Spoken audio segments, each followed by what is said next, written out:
So here we are, episode 16 of the Coin Jam podcast.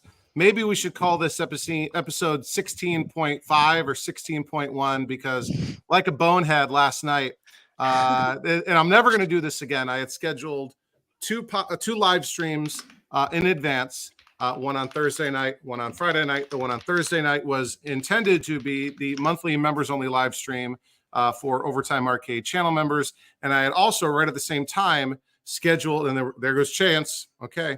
And then I had also scheduled at the same time to happen now Friday night, the live stream for the podcast. And when I got to launch things last night, I clicked on the wrong button and I brought up the live stream or the podcast live stream, and I'm sitting there like, why is nobody here? I don't understand. And then I realized what I did. And so that was the world's shortest episode of the Coin Jam podcast, just me confused looking at the camera.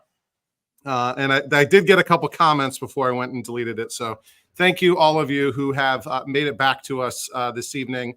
And thank you also to Chance for rebooting his router and getting back in time.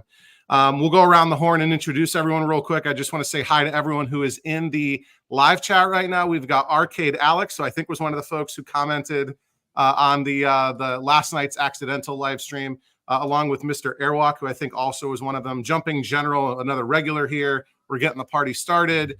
We got Josh O.D. Brown from the Canadian Arcade.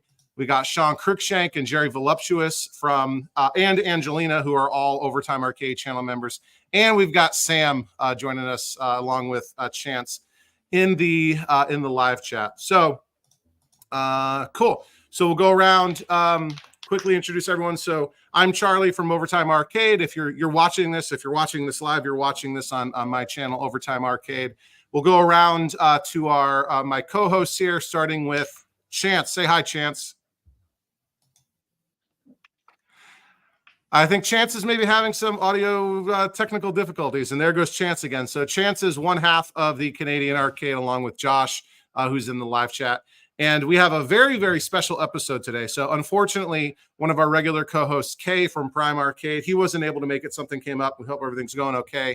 But we've got not just one half of Retrobotics. We've got both halves, including the better half. So we have 100% of Retrobotics here. Liam, as always, who is here, joined today by his wife, Sam. So, Sam, do you want to say hi? Hi. Dr. Sam, that's right. Oh, yeah. Dr. Sam recently completed her PhD. We're all very proud of her. Yep. She's already done awesome stuff in her career and off to even better things now. So Went through very the trenches. exciting. And let me tell you, as somebody who went into the trenches but didn't make it out, I have nothing but immense respect. I knew enough as a former PhD student. I don't have a PhD, but I was officially a PhD student. That you don't ask PhD candidates how their dissertation's going or how long they've. Yeah, exactly. Touchy subject. Sam, you made it. How does it feel, Sam? You're on the other side now. How does it feel? Bliss. Though I did just submit. I had a journal I submitted right before I graduated, and I just had to do revisions for it this week. So it kind of feels like I'm still in it, but still doing I homework. am relaxing at night. I know, but it's like I want my research to be out in the world, so I still have to do a little bit of work. But I do have about I'm halfway through my month off before I start my next job. So Awesome. Been relaxing. Liam and I getting a lot of games. I'm working on There some you go. bookshelves, trying to get some There you personal go. projects done. So it feels nice. Well, congratulations. And holy smokes, right off the bat, we have Jerry Voluptuous with a $999 billion super chat donation. Jerry says, congratulations, Dr. Sam. Thanks, Jerry. And yes, very much. And also, Jerry, hope you're doing well. I know you've got some challenges going on right now. Yeah, but absolutely. you're in our thoughts, buddy. So glad everyone's okay. And so Liam, we've had Sam on before as a cameo. I think maybe twice at least. But now that we've got her here, do you feel like there's more expectations on you to be on your best behavior? You don't want to, get yourself in trouble, anything like that? No, she watches the podcast. It's just that Sam usually has better things to do with her time than sit here and deal with us. No, I listened to it. I think most people have better things to do with their time than sit here with us. Hey, don't insult our audience or I'll mute your No, I microphone. love it. I love hearing the stories. Also, I feel I'm like getting muted sometimes already. I like it keeps freezing on my end. So since Liam and I buy the same games, we can be a little redundant. So hopefully, at least we have a lot to talk about this episode. So we'll share the limelight. But yeah, I do enjoy watching this, though sometimes you guys go really late, and I'm an early sleeper, so I have fallen asleep. Well, feel free to drop off if you have to. We went late last night with the members only live stream. I started at 10 because I had other stuff going on, and we went to like 12:30. So it's kind You're of crazy. Too cool, Charlie. How do you do it? I can't. And for the members only stuff, like we have the members will get into the Discord voice chat and they'll get into the live stream, and so it's not just me talking; they're talking too. And I was actually so I'm in the garage obviously, and I had tilted the camera down and was working on something down here, so I was able to work on a cap kit while doing some of that. So that was kind of cool. So yeah, excited to have Sam. Very happy, and again, congratulations! Huge major life accomplishment. And now to the other half of now, you're going to start getting mail as Dr. and Mr. Liam and Sam, or Dr. Sam and Mr. Liam. So Liam, is she making you call her Dr. Sam now, just around the house, right? No, did she change her like contact info on her phone, on your phone, so it comes up as Dr. Sam? But I do it anyway. No, he does it anyway. He's very annoying about it. He's like, "Well, I could know that I'm not a doctor," and I'm like, "Liam, you're the smartest person I know. Shut your face." Like, it's so obnoxious. Yeah, how have you been, Liam? How's everything? It's going. And I've got stories of misery and woe for project section. It's been a roller coaster. Well, Liam went from the best weekend of our life, like better than our wedding, to like in despair. Okay. Well, we'll save that. We'll save that for a little bit. And then let's go back to Chance. Chance, can you hear us now? Is there anything going on? Is your internet working? What's going on up there? Chance, hello. He's just in the frozen north. I mean, hello, Chance. Earth to Chance. Nope. Okay, well, I'll introduce Chance. Chance is from the Canadian Arcade, one half the Canadian Arcade. Josh, who's also been on the live the podcast before, he's in the live chat. But I don't know, maybe he needs to go over to Josh's house or something and use his Wi-Fi if something's all busted up. But brother, we can't hear you. So massive technical issues. Everything was working 5 minutes ago. We did a mic check. He's got his soundboard of all kinds of ridiculous stuff that's going to get us. There you go. On my end, you keep freezing. No, you're good so now. I don't know why. Like you're fine on our your end. feeds are all freezing now that we went live. I don't know what. Hey, everything is copacetic on my end. YouTube says I have an excellent connection. So everything is good. Josh says use your 5G. You got Starlink up there, anything like that? And we hear your super loud keyboard, as Sean reminds us. So with all that out of the way, why don't we hop into our standard topics? We've got a spicy dish prepared for you all with our sort of special topics for this evening. But first things first, we'll go around. Everyone's going to give sort of an update on what they're working on, what's happening. First is recent pickups and game room updates. And because Liam and Sam have quite a bit going on, and Chance is having technical difficulties, I'll call an audible here, and I'll go first, which is unusual.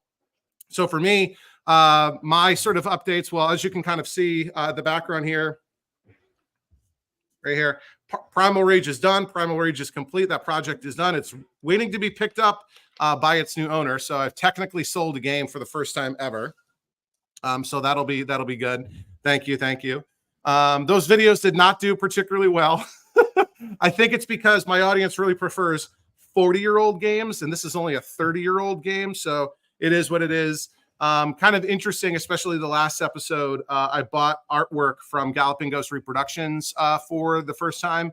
Not exactly what I was expected. I think everything turned out well in the end, but it might be worth checking out if you didn't see that. In terms of pickups, I've got 2 cabinets right here off camera. And I'll, share spoilers for folks as a, perk for watching or listening to the podcast. There's 1 game for me and 1 game for Liam and Sam. The game for me is a Taito Kicks that's been converted to a Mr. Do. Couple interesting things about it. It's actually running the Taito version of the Kicks board. So there is a Kicks board for Mr. Do, and it even comes up on the title screen as it says, Taito on it. So that's kind of cool. I will be converting it back to a Kicks. The sides are painted blue, but I can see the artwork underneath. So hopefully I'll be able to remove the blue paint from the original stencils, but cabinet's in good shape. Really happy about that. And that was super close to me. So that was like 20 minutes away from my house. And I've been eyeballing it for probably a year and was finally able to talk the seller down into a price that I was happy with. So you'll hear more about that soon. The other game I picked up is not for me. Like I said, it's for Liam and Sam. And they've got enough to talk about. So I'll mention it here. This is an empty Galaga cabinet. It, I think, had been maybe converted to MAME at one point, or somebody was planning on converting it to MAME. The cabinet itself is in pretty good shape. It still has all the Galaga artwork on it, even the kick plate, but it's been gutted. It did come with a monitor. I don't think it's the original monitor. What did we determine? What burn did it have on it, Liam? I think it was Migtrax. Migtrax burn, yeah. So I think it allegedly works. I didn't test the monitor, but so I know Liam and Sam have been looking forward to a Galaga for a while. And even though, Midway made a ton of them, people, I guess, at least around our area, and we live relatively close to each other, are loath to sell them. So I've got this waiting for them to get started. But they've also got some pickups of their own. So I'll let's see, was there anything else I wanted to touch on? Yeah, I've got my armor attack is going to be leaving soon. I've got a sort of complex trade I've got worked out, but it will result in armor attack leaving, unfortunately, for all you Cinematronics Vector fans. And I've got a bunch of other games in here that don't belong to me. So I've got Dillweed's Spacian / Galaxy cabinet. I've got his Sega Space Tactics. I've got some other stuff too. So there's a bunch of stuff that's going to be leaving. And the cabs that are on right now are actually intended for Mark back to the Media Arcade. He's opening that up in the next month or so. So he's the one that bought the Primal Rage. He's going to borrow Superman. He's going to borrow Sly Spy and the Neo Geo. But I turned the Neo Geo on, and the red's not working. And I wiggled the video connector, and I can get the red to come on by wiggling the video connector. So I'm assuming I need to do a cap kit, but I'm assuming it's just needs the headers reflowed, which I always do. Anyway, before we kick it to Retrobotics, I just want to highlight a chat from Delusionals Arcade, who has now officially been a member for 10 months. Says, get that arcade swag, check out Overtime merch. So Sam here is modeling an Overtime Arcade t-shirt that you can get. There's a link in my channel to my spread shop. I'm also wearing some of Dell's merch, and Dell and I use the same merchandiser spread shop, and I actually have bought his stuff to test out the products, to choose which ones I want to make available, right? Because you never know how hats turn out or whatever. But I'm really happy with my stuff. And if he's out there, if Nick is out there, I'm wearing a shirt that Nick made for me. Nick has a YouTube channel about to launch called the Fremont Ave Experience, which is right here, just kind of like a parody of the PBS logo with and Chance is trying to join, but it says your mic and camera not connected. Chance, there we go. Upside down beer. Anyway, so thank you, Nick, for sending me this t-shirt, and everyone's excited about Nick's channel launching soon. So anyway, with all of that, let me kick it to Liam and Sam if you want to talk about your recent pickups and game room updates and all the trials and tribulations y'all been through. Yeah, so we decided to get our holy grail of games, which is a pretty big event. We essentially had amongst ourselves, we're like, okay, once I graduate and we move from being a single income to me making not grad school and making actual money, then we could get an Addams Family pinball. And so we had been, thinking about it. It had been, it's in our mind. It's been a long time percolating. It's been a long time, us just, and at first when we lived near Virginia Tech, we had a great Addams Family only an hour away from us. So we would go on dates almost every week. Twice a month. Yeah, twice a month. So we at least had it, our fix was satiated and we could play it for hours.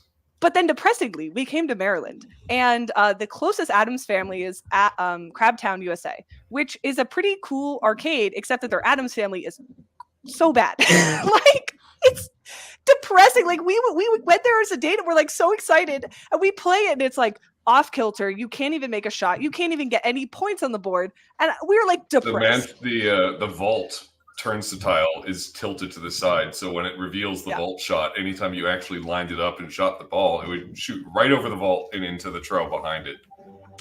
It was horrible. So that it made us have the priority of getting an Addams Family increased. And so once I graduated, we're like, okay, we're gonna seriously start looking. And we were on Pinside, and we've bought 2 pinballs before, but much smaller pinballs. And so we were looking through to see where an Addams Family was being sold. There was one on the way to Boston. We were going to Boston to see my parents. But it wasn't exactly, in the perfect condition. And then we saw one in Chicago, which for anyone who has looked at a map, we live in Maryland and Chicago is about 12 hours away. It is not close. Yeah. But luckily, we're both insane, and we decided, why don't we make it a little romantic getaway?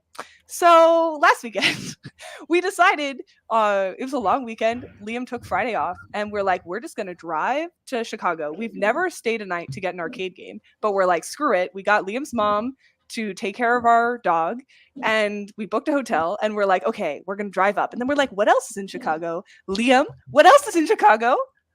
Galloping Ghost Arcade. So we decided to go there, and we spent 5 hours perusing that arcade. We went with a list.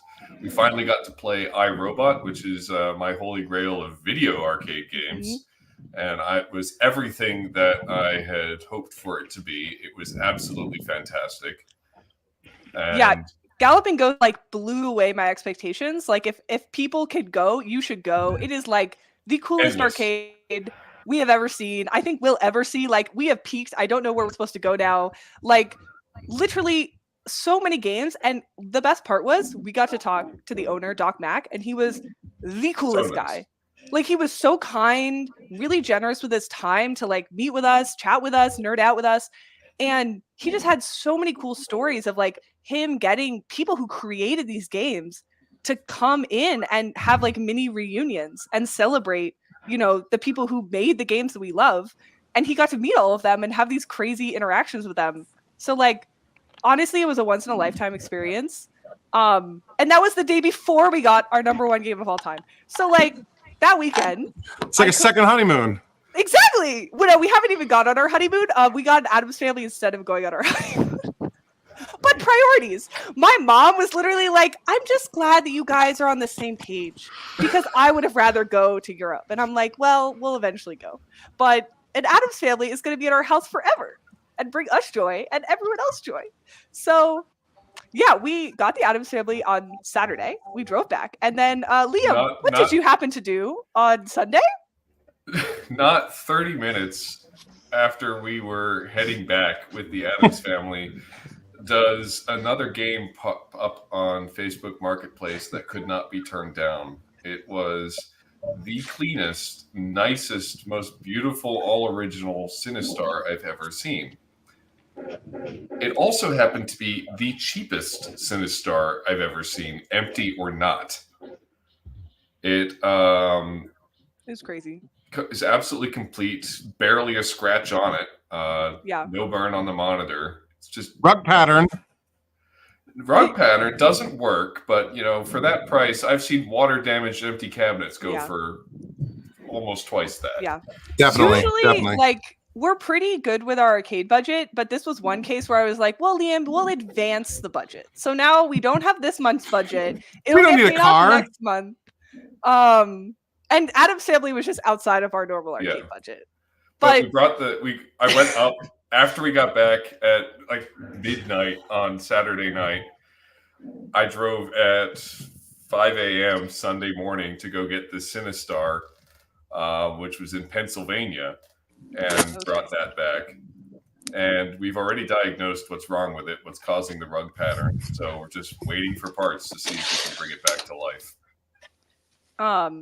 But yeah, I don't know. That weekend was literally insane.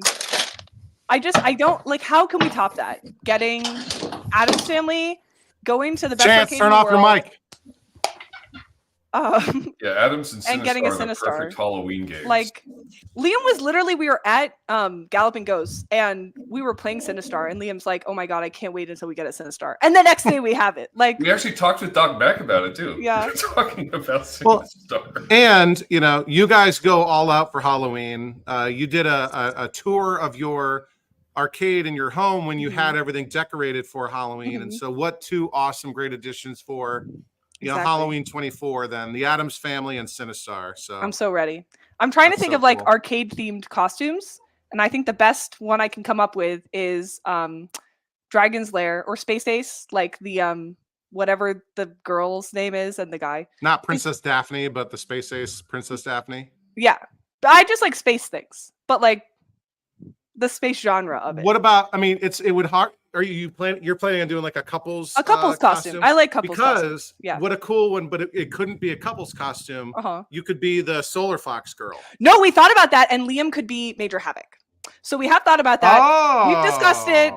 We have a lot of options. I like crafting and making cosplays and costumes. But yeah, I already made him be like he was Angel and I was Buffy. I love Buffy the Vampire Slayer. So Solar Fox I love and Major couple Havoc costumes. is good. Yeah, that would be great. But it'd be a lot of work for me to make the like spacesuits. But I could try. That's cool. Yeah.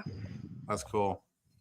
So any other updates, any game room updates, pickups, anything else going on at Retrobotics? Nothing Not beyond projects that. or anything? We've been reorganizing the Yeah. game room to make room for these things. We Yeah. are running out of space in our current configuration. Yeah. Though that Galaga is going to be a great addition because the number of people who have asked, oh, do you have a Galaga? And we're like, no. And it's every single person. And now I have your officially my my like pseudo uncle, he literally was like, well, I'm not coming to your house until you guys get a Galaga. And literally he said that at my graduation party in Boston. And Liam had you I'll show you. organize the thing I'll that show night. them your Galaga. Like, yeah, exactly. So thank you for allowing my family to come visit because now we have the games that they want to play. All the other games, they don't want to play any of our, other games. They're like, where's the Galaga? And we're like, okay, it is a classic. We should get it. Sean asks, when is the next Retrobotics video? Funny you should ask. It actually is tomorrow. Yeah. Set to release. And it is Sam and me playing all of our cocktail games tournament style. So look forward to that. It is a long video. The Galaga is very pretty. Also, you do such a nice job of wrapping up the games. You take very good care of them when you're moving them. We're not that good. Better than a white glove service. Yeah. And I'll use it to cover up the Neo Geo this time. How's that? Can you guys hear me now? Yes. Yes. Everything's good? Yes. Yeah. Oh. I don't know what it is, but StreamYard just hated my computer as soon as we went live. Weird. But you know what? It's perfect timing because it's time for your update. My update? Okay. Yeah. Of any new games. So Tapper's done. Anyone who's been following along, Vanessa's Tapper is done, minus the cup holders. Cody is our buddy Cody, who's an automotive painter, who, if you follow the Canadian Arcade, he has them in High River right now, just a couple hours south of us. He'll get to them when he gets to them, and then we can install them on the game. But other than that, it's playable. It works. Vanessa's already putting up high scores. Yeah, so very happy. Shout out to anyone who helped me with that game with parts and everything. There's a bunch of people who did. So thank you guys very much. And yeah, so that's really all that's new as far as like updates for games that I've picked up or finished or anything. So, okay, well, we're all glad that you've joined us back in this dimension. We were all being getting a little seasick with your phone bouncing around. That was weird, but, why don't we stick with Chance though and move to our next sort of typical round robin topic, which is projects you're currently working on. So, in addition to the Tapper, what else is on your bench? What's been up? What's been down? Give us all the latest on that. Well, I am actively trying to get back to where I was when I had 1-2 projects at any given time. That's my challenge right now. So I've kind of cut back on projects. So right now, all that I have in the pipeline, in the queue on the whiteboard, is a nibbler that's sitting in my garage. And then I've got an Eldorado pinball machine that has been in pieces that I'm doing a playfield swap on, and I've got to fully restore. So that thing's going to get some work done to it really quickly here. Remind us, You have a rotisserie? You have a pinball rotisserie? Josh and I did a video not long ago about how to make your own rotisserie. So we teach you how to make there's a rotisserie chicken in the thumbnail. It's kind of a joke. But it's a really good video. We're very proud of it. It still holds up today. Make a Canadian Arcade t-shirt with the rotisserie. Make a Canadian Arcade t-shirt with the rotisserie chicken barcode. Have you seen that video? No. You haven't seen this? So this guy goes to Costco and all he has is half a dozen rotisserie chickens in his cart, and he goes up and he tells him, "Don't scan the chickens. I don't want any LED on my chickens. Scan my t-shirt." And he's got the rotisserie chicken barcode on his t-shirt. Really? A little viral video. Wow. More views than all of the videos on all of our channels combined is this rotisserie chicken barcode t-shirt. I don't know about that. That's insane. Like 100 million views. What? I have no bleep button right now. I'm connected via my phone. I have no access to any of my fancy toys or anything here. So please, all the authorities, direct all of your fines to Calgary. So if I swear, I'll try and beep it out myself. How about that? Okay, so Eldorado's going. Skyskipper's almost done. We're just waiting. Hold on, sorry, I had to mute your mic, Chance, because we've got a $20 billion donation or $2 trillion donation from Dell's Arcade, who wants us to mute you. He says, here's a fund to send real broadcasting equipment to Canada, sponsored by Dell's Arcade. I believe Dell can probably help you pick out the super high-end equipment. Dell's Arcade is also a very, just like Chance, a very high production, the Canadian Arcade, Chance and Josh, a very high production quality channel. Arcade tours. Like Dell's arcade tours are just so mint. Like the Jeff Kinder arcade tour, phenomenal. Exceptional. Chef's kiss, no notes. You're so muted, Chance. And I'm sure it's killing Chance right now that he can't have a wisecrack. And this is a lot of money, so we're going to have to milk this a little bit. But I know Chance is a little bit embarrassed by his technical difficulties, I'm sure. So we'll pop him back up. Your mic's open again, Chance. I don't. It takes a lot to get me embarrassed. So good luck with that. What else? So Eldorado, Skyskipper. So Skyskipper, basically, I'm just waiting for the proms to show up, and then I'm gonna have that Popeye board conversion kit ready. That's the last thing I have to do on Skyskipper. It's just kind of going through all of my projects and getting everything I can over the finish line. So that's kind of where I'm at, because I want to just get, like, this summer I want to get down to just working on that nibbler and having that done. You know, I've got a Star Castle in the garage as well, that a buddy just gave to me. It's had some miles on it. It's got a sticker on it from Alaska, which is cool.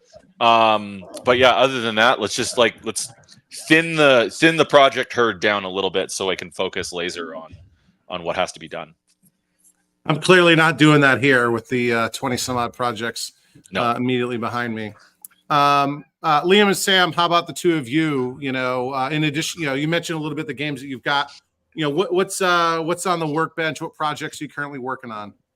Funnily enough, the same games. So when you are on such a high pedestal as to have gotten your Addams Family, your dream game, isn't that the time when life just punches you and makes your game break? So Addams was here. It worked for all of about 3 days before it suffered a catastrophic failure. It seemed when we brought it back, it suffered some damage to Thing's mechanism, where Thing comes out of the box in the back of the game and grabs the... Yeah, so a couple cables had frayed back there. I think it got pinched in the mechanism, so it was dropping balls prematurely, or it wasn't moving at all. So took that apart, fixed the motor, so it started to actually get its full range of motion. And the last thing was an additional intermittent short on the magnet, or an intermittent disconnection. So I took apart the entire hand, pulled out the magnet, fixed that cable, put it back in, started the game. All was well until Thing came out of the box and turned on that magnet and then stopped. The flippers, all of 4 of them, clicked twice, and then the game started screaming and shut off. And it burned several fuses and 3 bridge rectifiers, and it will not boot. So it was a bad night. It was not a good night. I was like reading, and I knew Liam was working on the thing hand, and then he comes in and he's like, "It's broken," and I'm like, "What do you mean it's broken?" And he's like, "The entire game," and he's just sullen. Like it's always the worst. Liam, like if something's broken and he's fixing it, that's okay. But if it's working and then it gets broken while he's fixing it, it is devastation. Like every depression, everything in the world is broken, and I'm like, it's supposed to be fun. This is a fun hobby, right? It's fun, but it's not. Isn't that called the Tim Allen effect? That's called the Tim Allen effect. It was working, and now it doesn't. Already broken, and then I fix it, and it's still broken somewhere else. Like Sinistar, I don't give a fuck. It is. Yeah, he doesn't care. Sorry, I don't care. I don't give a fudge. It's broken. It wasn't me.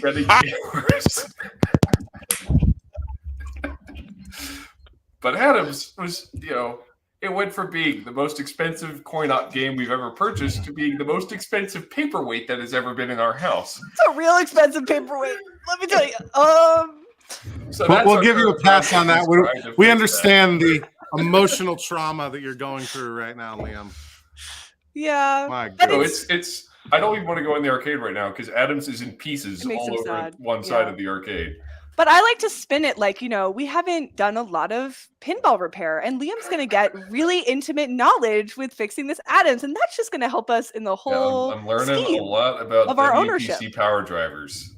So I'm thinking of a thumbnail right here I've been reading through. A thumbnail where he's just like covered in 22 gauge wires of all different colors. Yeah. Yeah. Just ripping his hair out.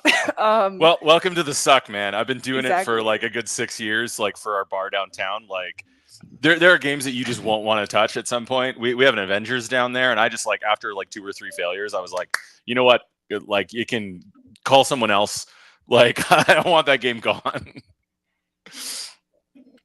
Yeah, unfortunately, we really want this game. To deliver packages of all the crap that I need. Oh yeah, that's the other. Nobody sells ridge rectifiers. He keeps messaging me, "Has the postman come?" And I'm like, "No, Liam. I would have notified you if I found a box with parts in it. Don't worry, you would know."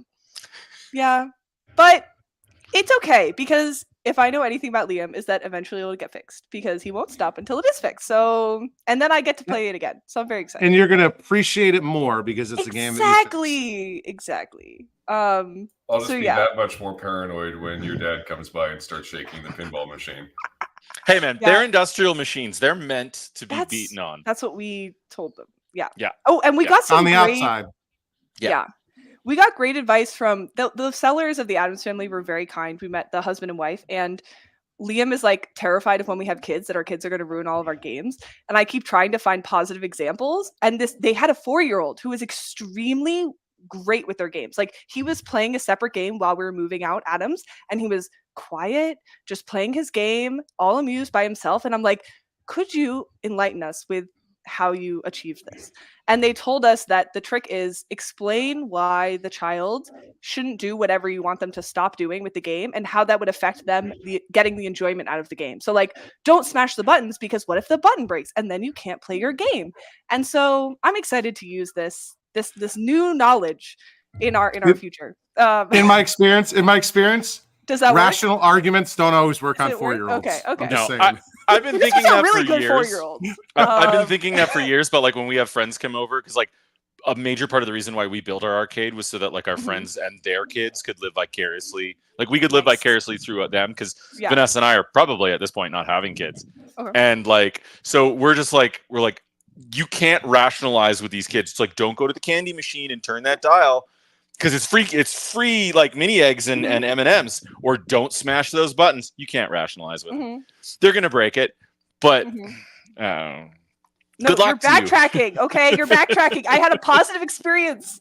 Liam had a positive experience. We need to keep it out. We need to hold it. We need to maintain it.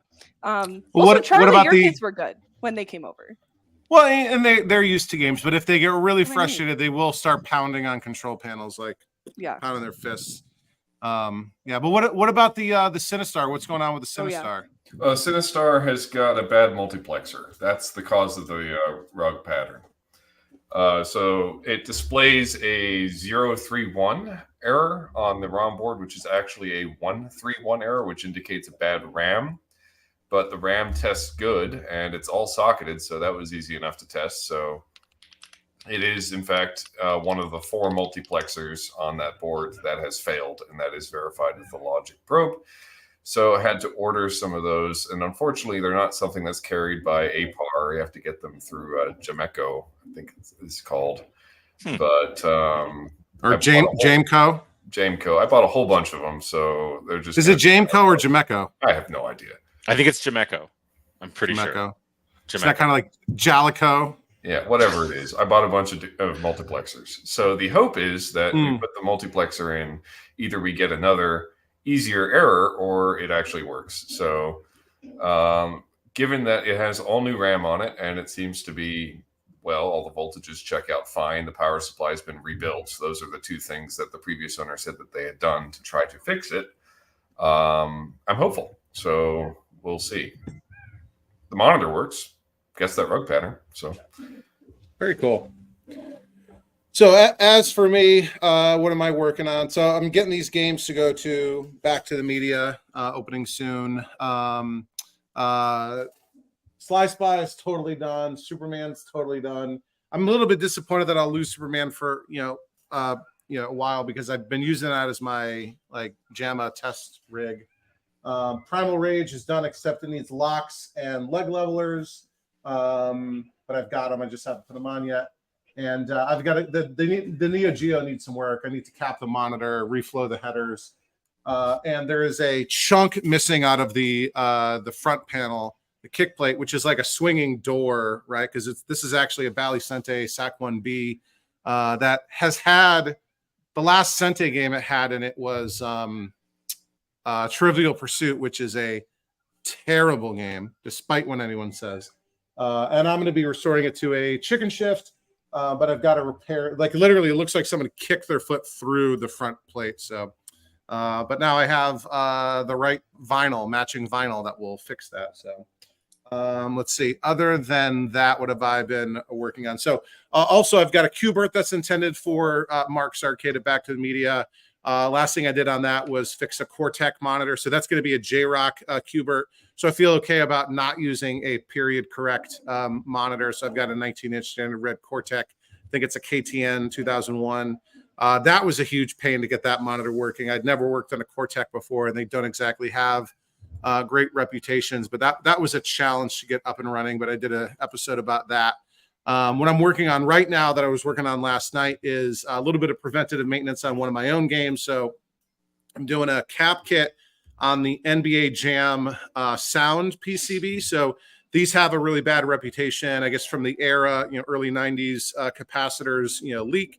And on the NBA Jam and Mortal Kombat and other early 90s Midway, which is really Williams at that point, soundboards, the caps would leak and really damage the PCB. And I know Mike from Mike's Amateur Arcade Monitor Repair, he was posting a reminder. He showed some folks, even if you look at it, the caps can leak, the radial caps can leak underneath, and you won't even see damage around it, but it'll damage right underneath and mess things all up.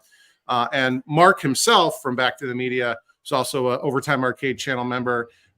He was working on a Mortal Kombat, and that was probably the worst I've ever seen of one of those soundboards having, electrolytic, fluid leaking and just ripping the board apart. It looks as bad, if not worse, than battery damage on a Gottlieb or a Williams CPU board. So anyway, I pulled the thing out and I'm doing a cap kit. And let me tell you, it did not go well. It has not gone well. I ripped so many pads. That board, the pads and traces are just like tissue paper. And I am very worried. I haven't finished it yet. I'm going to finish it tonight and get it tested. And I've got my fingers very much crossed that it will work, because it was fully working. This was just preventative maintenance. And hopefully I have not ruined that for now. And coming up soon, I am finally going to be stenciling the Miss Pac-Man. I've got the stencils from this old game. I found somebody with a good set of paint codes, because the traditional paint codes are from 15 years ago. And all the paint companies have changed their paint code formulas since then. So I've got a up-to-date one. The weather is nice. If it wasn't for this stuff that I'm trying to get ready for Mark to help him out, Ms. Pac-Man, and finally finishing that project like 2 years later is on my plate. And then for our final round robin topic, which is upcoming plans. So if you've got this pattern, it's sort of like past, present, and future is how we sort of structure this. So upcoming stuff for us. So I've got another new project in addition to the kicks that I just picked up. I've got another project coming my way relatively soon. This is another one that I've had my eyes on for over a year. I may have talked about it before, but I'll leave it as a little bit of a surprise. I don't have the cabinet yet, but it's been secured. It'll be in my place soon. It's a conversion. I need to convert it back. I'm starting to acquire parts. I've got a PCB on order. I've got a JAMA adapter because I need to, rewire this cabinet. I'll probably wire it as JAMA, but use original hardware rather than trying to track down like I've never seen a repro harness for this game. It is a classic Konami pit out. I think that'll be the only clue that I give. Other than I also ordered a repro joystick. And I'm gonna have to modify that repro joystick to work with this game. And I have an idea. A joystick for this game normally goes for at least $200. But I got a repro one for $60, and I think I can modify it so that it would operate the same. Other than that, coming up on episode 100 on my channel, I'm going to do a updated tour for that episode, and I'm going to do that when I'm at sort of like the peak of the number of machines that I got on my kid. My son just got home. So before I do this purge in the garage and all these games leave to go to Mark and to Dillweed and others, I'll do that tour. And I also am overdue. I need to do a public live stream in the next week or so to celebrate recently passing 4,000 subscribers on my channel. So with that, why don't we hand it over to Liam and Sam to talk about their upcoming plans. Well, we have no money, so that's the thing. We have like a budget every month, and we're like, this is the arcade budget. And because we dipped into next month's budget for Sinistar, now it's, obviously like Liam needs, like direly needs for his happiness, the parts to fix Adams. So we bought those. But like other than that, like we're not allowed to buy any like bigger machine. No, sadly. We've got things to fix. So yeah, we're going to be working on the Sinistar, the Adams. Yeah. We still have that Aliens cabinet in the garage. You have to redo those track balls on Crystal Castles because they are bad. Like now that we've redone our Millipede track balls, we're like, yes, you're pros. Yeah, exactly. You know what to do.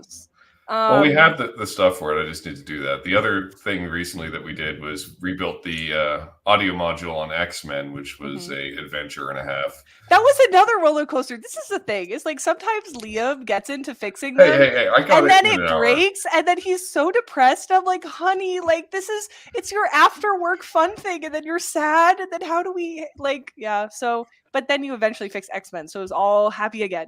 It was doing some weird stuff. It was producing all the wrong sounds for all the wrong cues at one point, and then it decided to never turn off any sounds, which was interesting too. It was continuing to play the menu music in test mode, so that was quite something. It was weird. But yeah. So yeah, basically the next month is just fix games.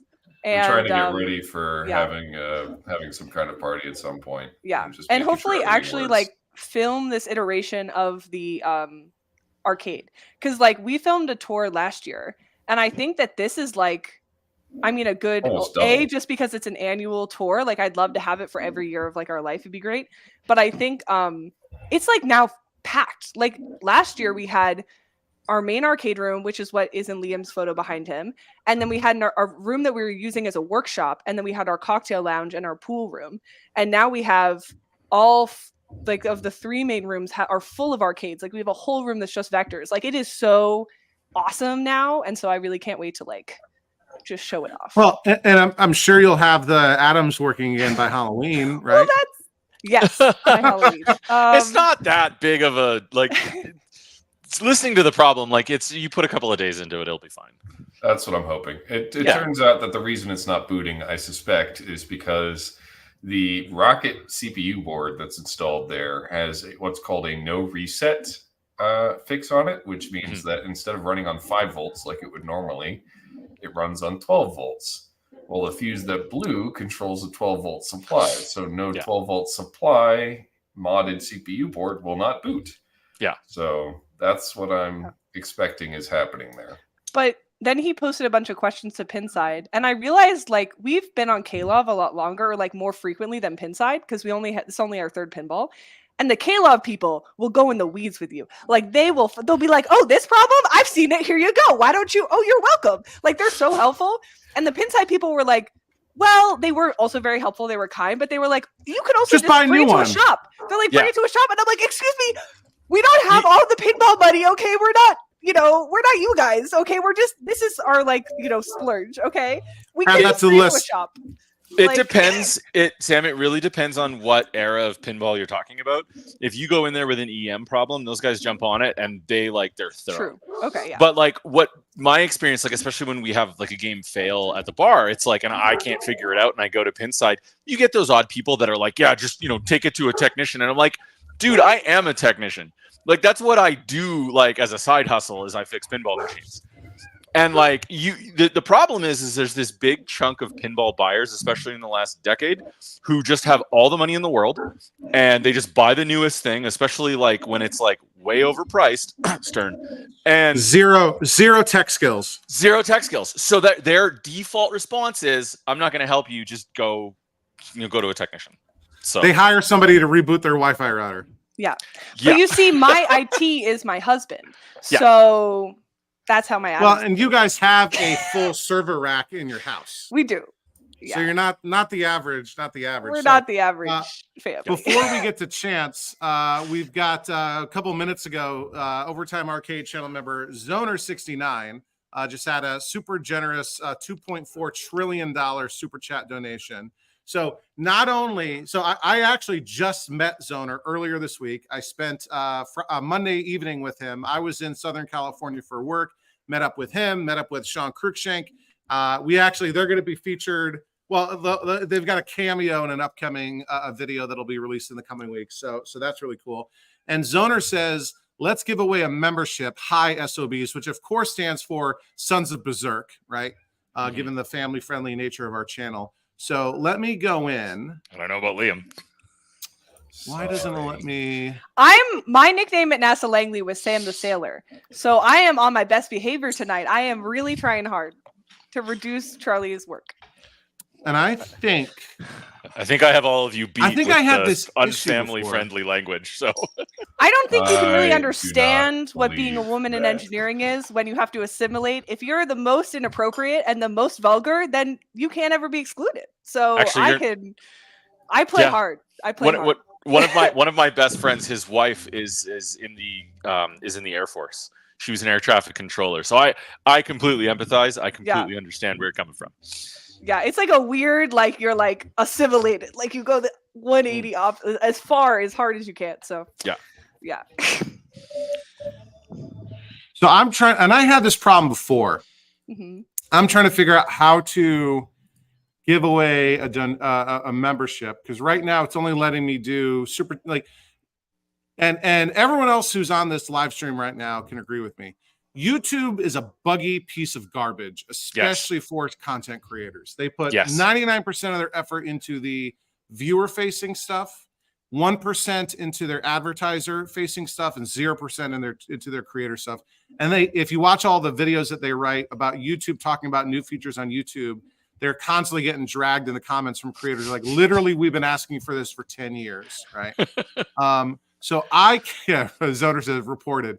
So let me see if I can go. I'm going to try to go into a new incognito window and go to YouTube and go into my own stream as a different person. And I'm getting a political ad. Sign in because I'm in incognito. I'm going to sign in as myself. And hopefully I remember my password.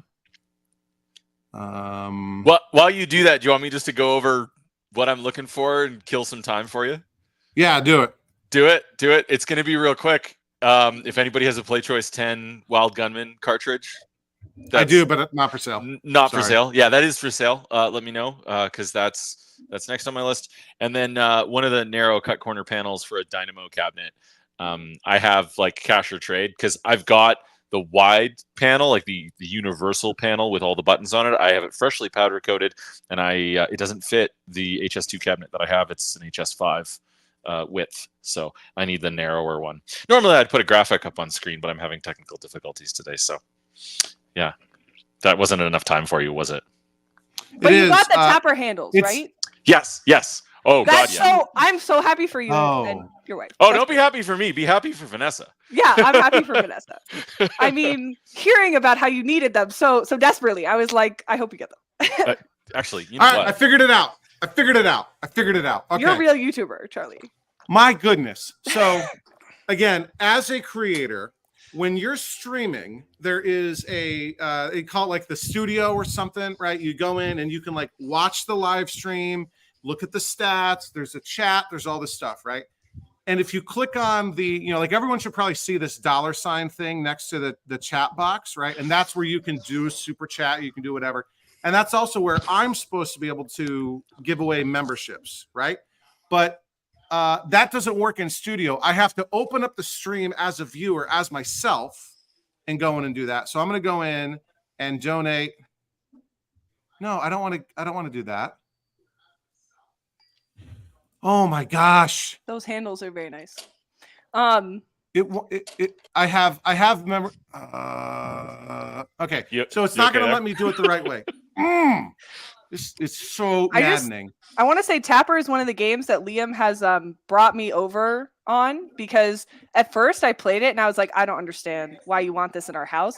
I don't drink, so I'm also like, a beer game, I don't care.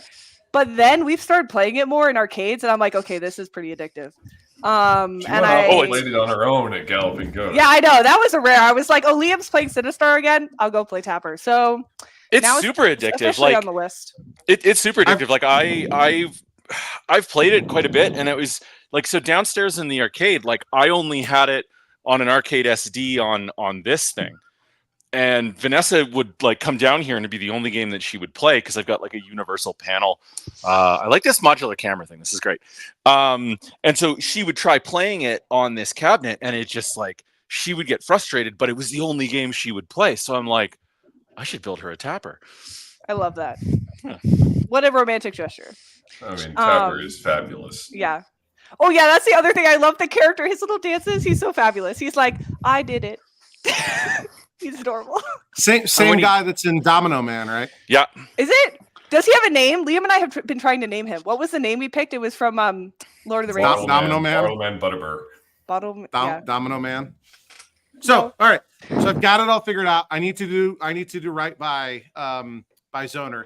He could have done it himself, right? And just clicked on that button and selected like channel membership gifting. But now he's made it more effort for me. But I got it all figured out.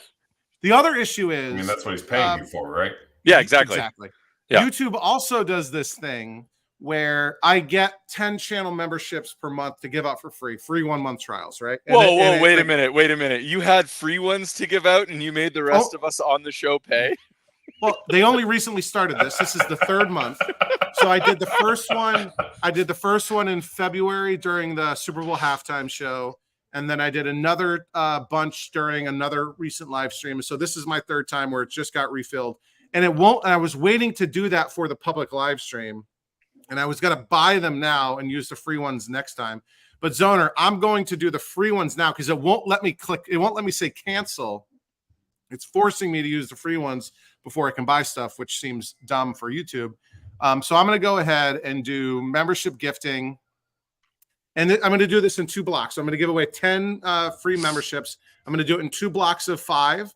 So that people who aren't expecting this will kind of see, like you'll get, and YouTube doesn't let me pick.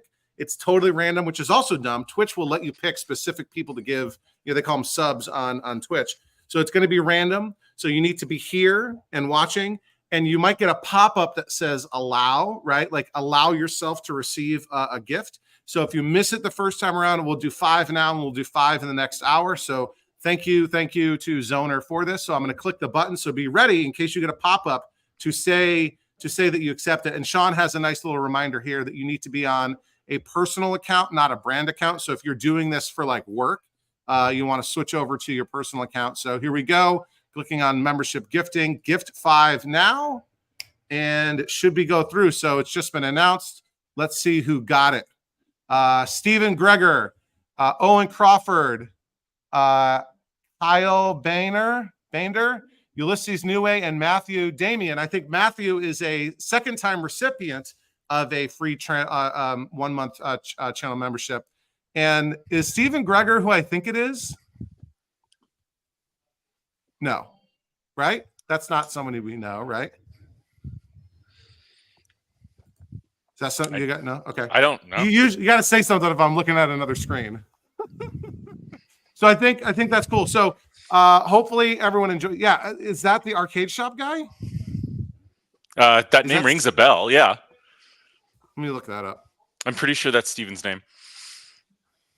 Let me go to Gmail. Is it? I thought it was like Stephen Gregory. Oh, that might be it. Yeah.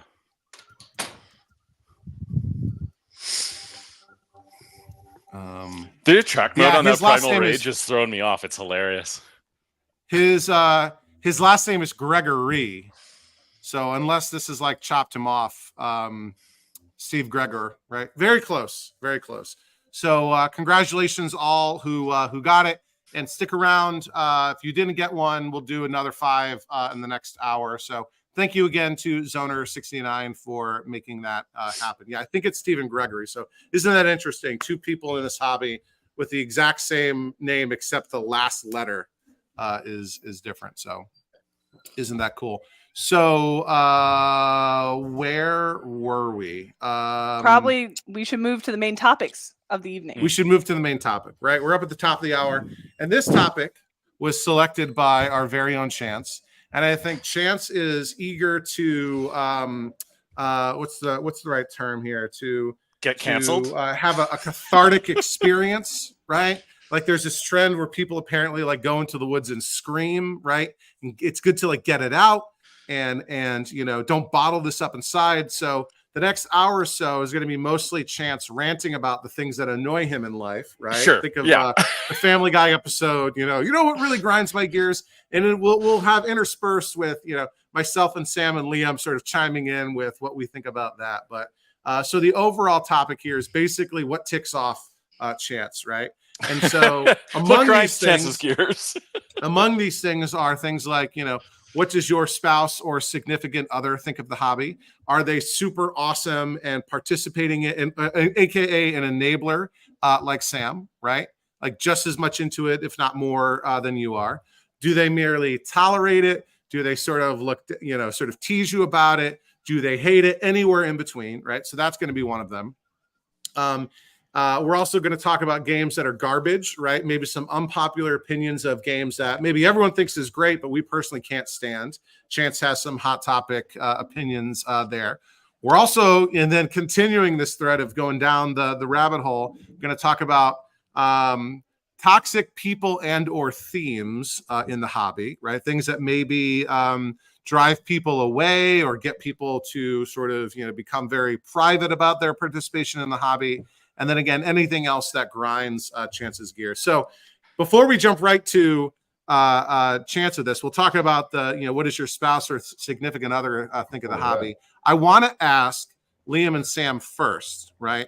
What is the secret to, if you're in the market if you're open to a new relationship, what is the secret for finding someone that will agree to getting a pinball machine instead of going on a honeymoon? Find someone as weird as you. Yeah, exactly. You just have to find someone who's crazy, matches your crazy, and you're crazy together. Yeah. Luckily, that's the thing is Liam and I are the perfect robotics yin and yang. Like I'm mechanical engineering, he's computer scientist. We build beautiful robots together, and we have a beautiful relationship. So, we really lucked out. We were also best friends before we started dating or anything. So, we used to hang out and just go on random trips, into the woods with his FJ Cruiser, and just go camping, on a whim. So we've always kind of been crazy, and it's great, but also yeah, we don't. No, I didn't trespass. I don't know what you're talking about. National Forest.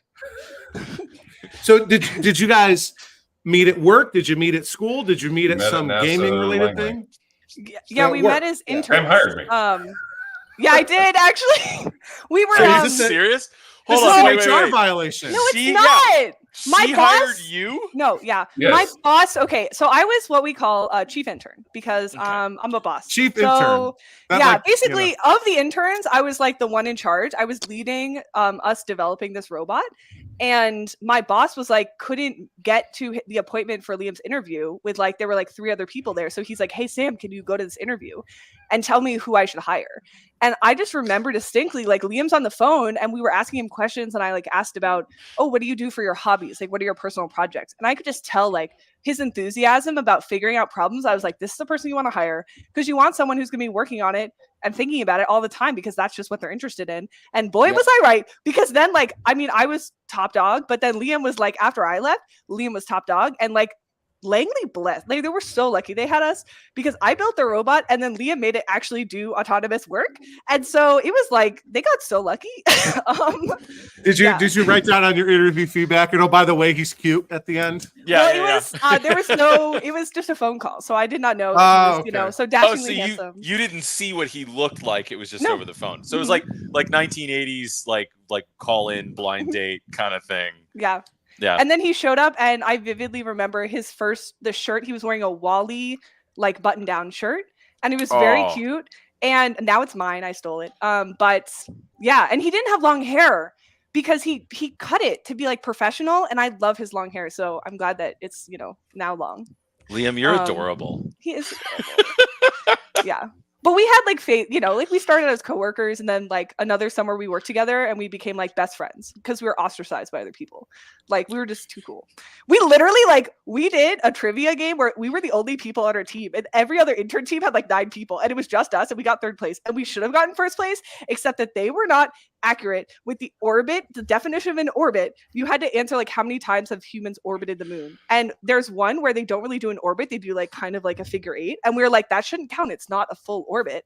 And we asked for clarification and then they were like, oh, they clarified it in the wrong direction. And then we lost and we were bad. In my head, I'm thinking, you know, formal protests, informal protests. Exactly. Yeah. But yeah, so yeah, just be crazy and find someone who's crazy and then do crazy things together. That's it. That's the solution. and I don't know if it's the same extreme level of bliss, but I know Chance, your significant other, Vanessa, she also is in the hobby, right? And I think, well, she enjoys it like on the playing side. Like you mentioned already, you know, building this tapper for her. And did you do the video with the TMNT proposal, or was that just like shared offline or something?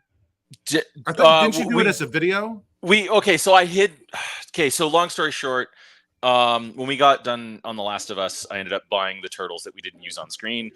Turtles, like that property from the 80s, 90s, that's like one of her favorite like themes. She just really likes Ninja Turtles. She's kind of nerdy in that way.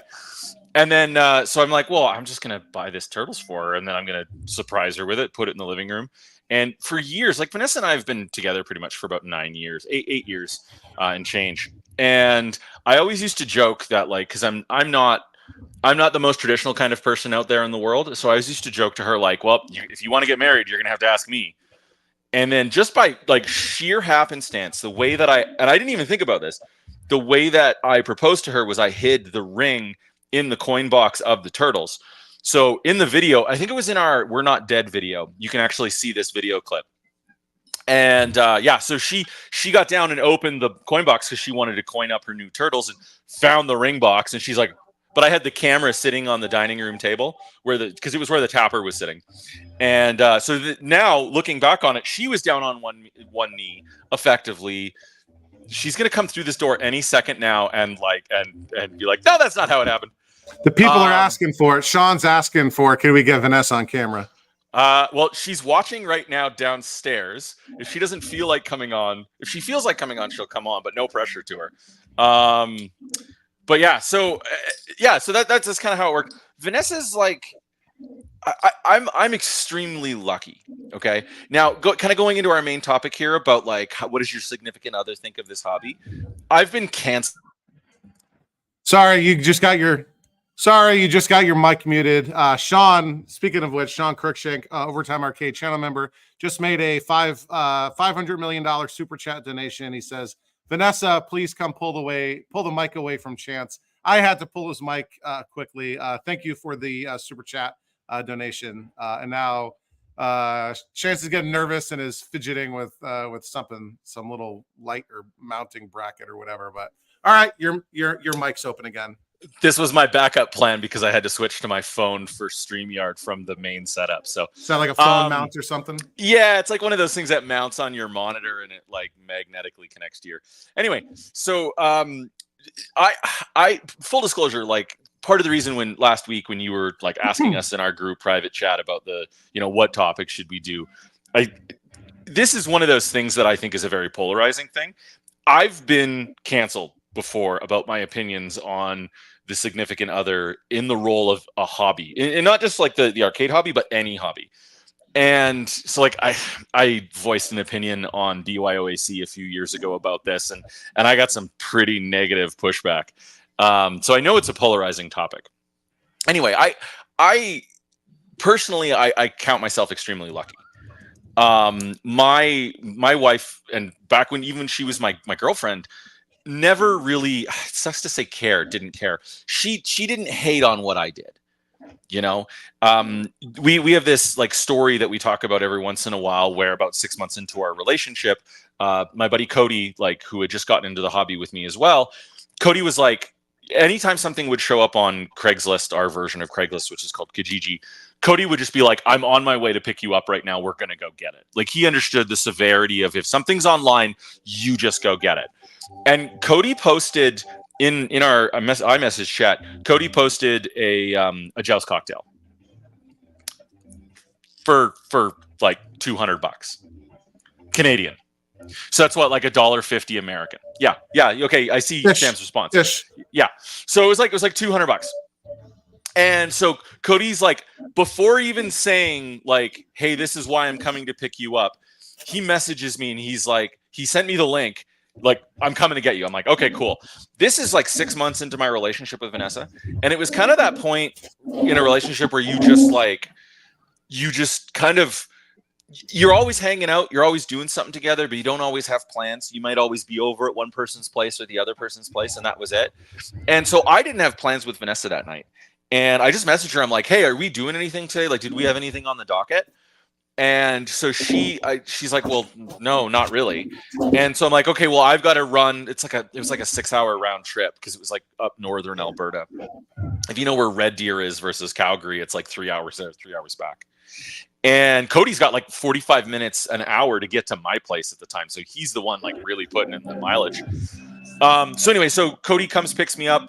On our way to Red Deer, I get this text from Vanessa, and she didn't seem too happy. Like you could tell in the text, like she was kind of disappointed that we weren't hanging out together.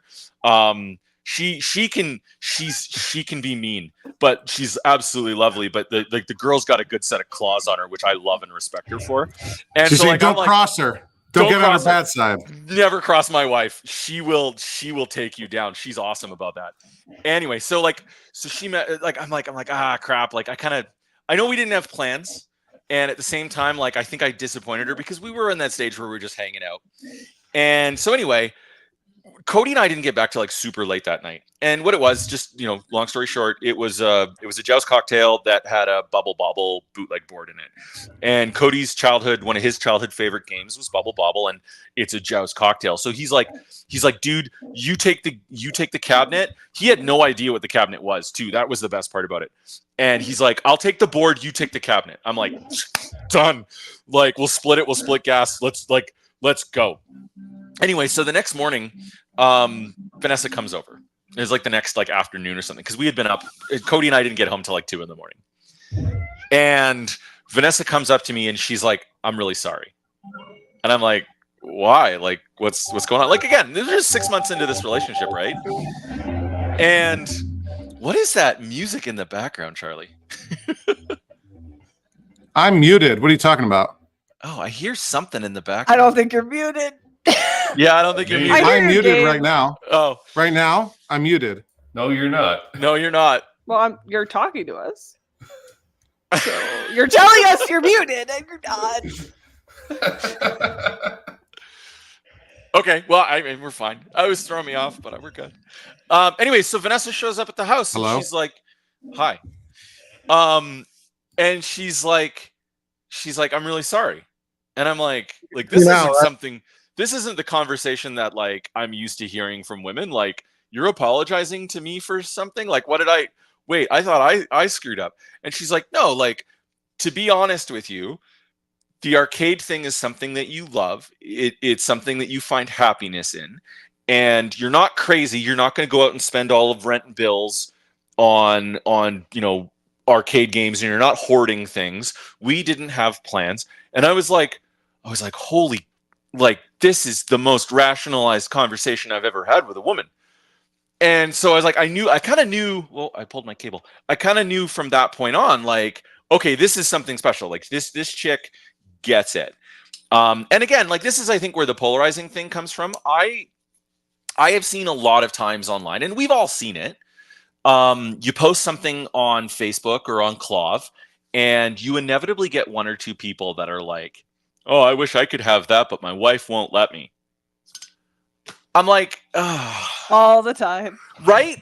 And okay, so here's why this is why it gets me canceled, because I'm very happy with with the situation that I'm in, that my wife loves and respects my hobby, and she realizes that I'm not crazy.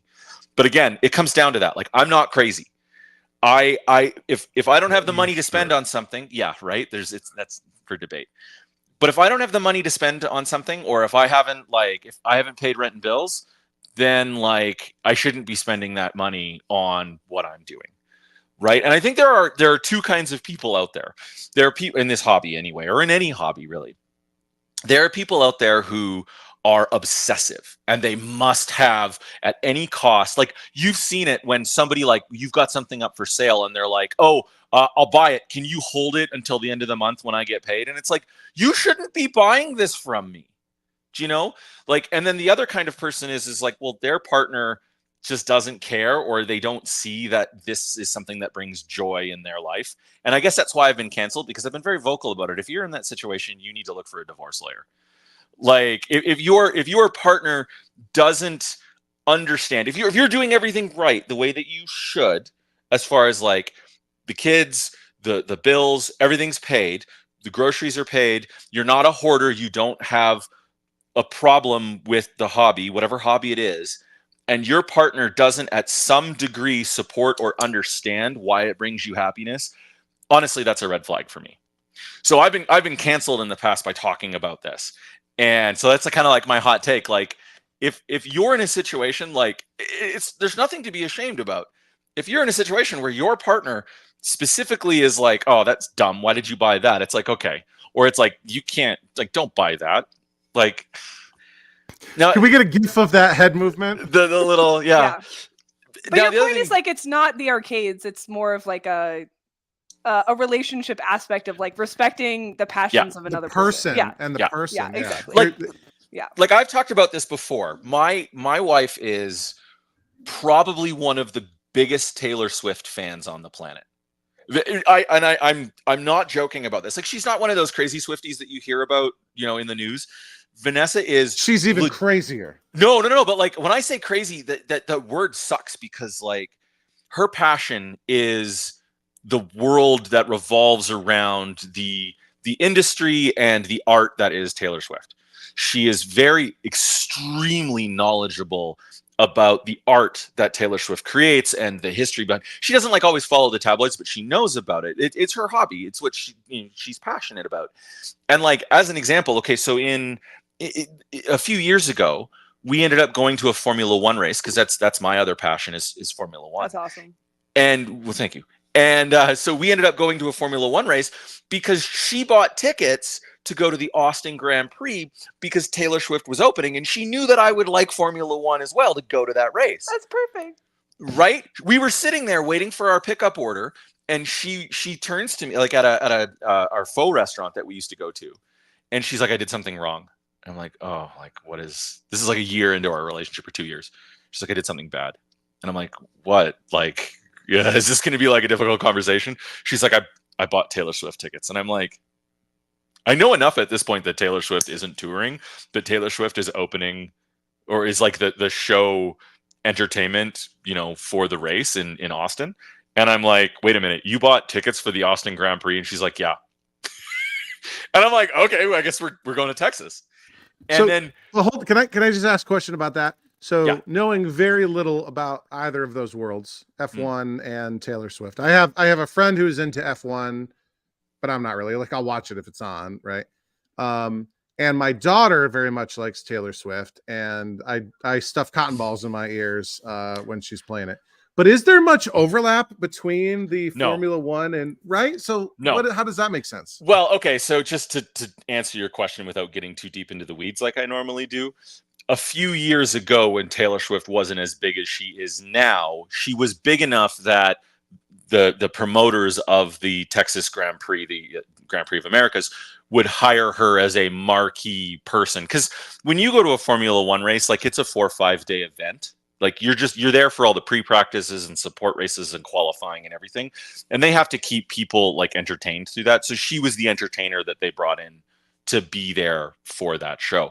And because she was a fairly big name, they got massive people to show up.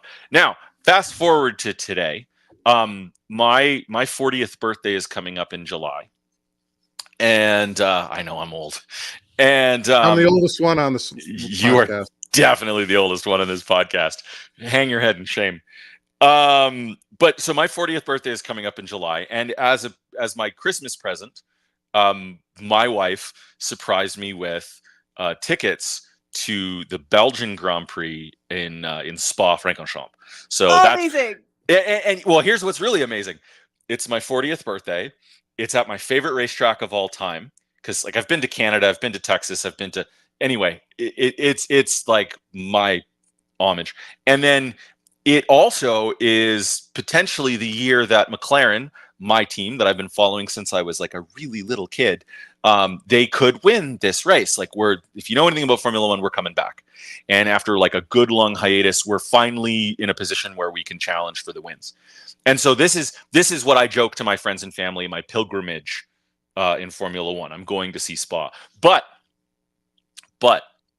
in the meantime, because we're spending 2 weeks in Europe, Vanessa got tickets for a Taylor Swift concert in Germany. So we're going to land in Paris. We're going to go to the Taylor Swift concert. Then we're going to do 4 or 5 days in Germany. And then we're going to go back to Belgium and do the race. So it's like, no matter what my passion is, we're still going to a Taylor Swift thing, which I'm fine with because I support the Taylor Swift side of things. And I support, because she supports my hobbies. So why shouldn't I, equally support her interests and passions?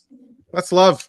That's love, man. Yeah. And speaking of love, we got some love coming in from Overtime Arcade channel member Wayne with a $13.99 billion Canadian donation, saying Wayne admits he might be a hoarder. I think we're all a little bit of a hoarder here. Really appreciate Hey! Don't put us in with you. Okay.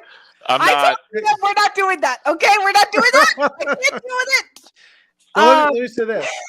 So Wayne, thank you very much for your super generous super chat donation. So for my wife, my situation, my wife could care less about these games.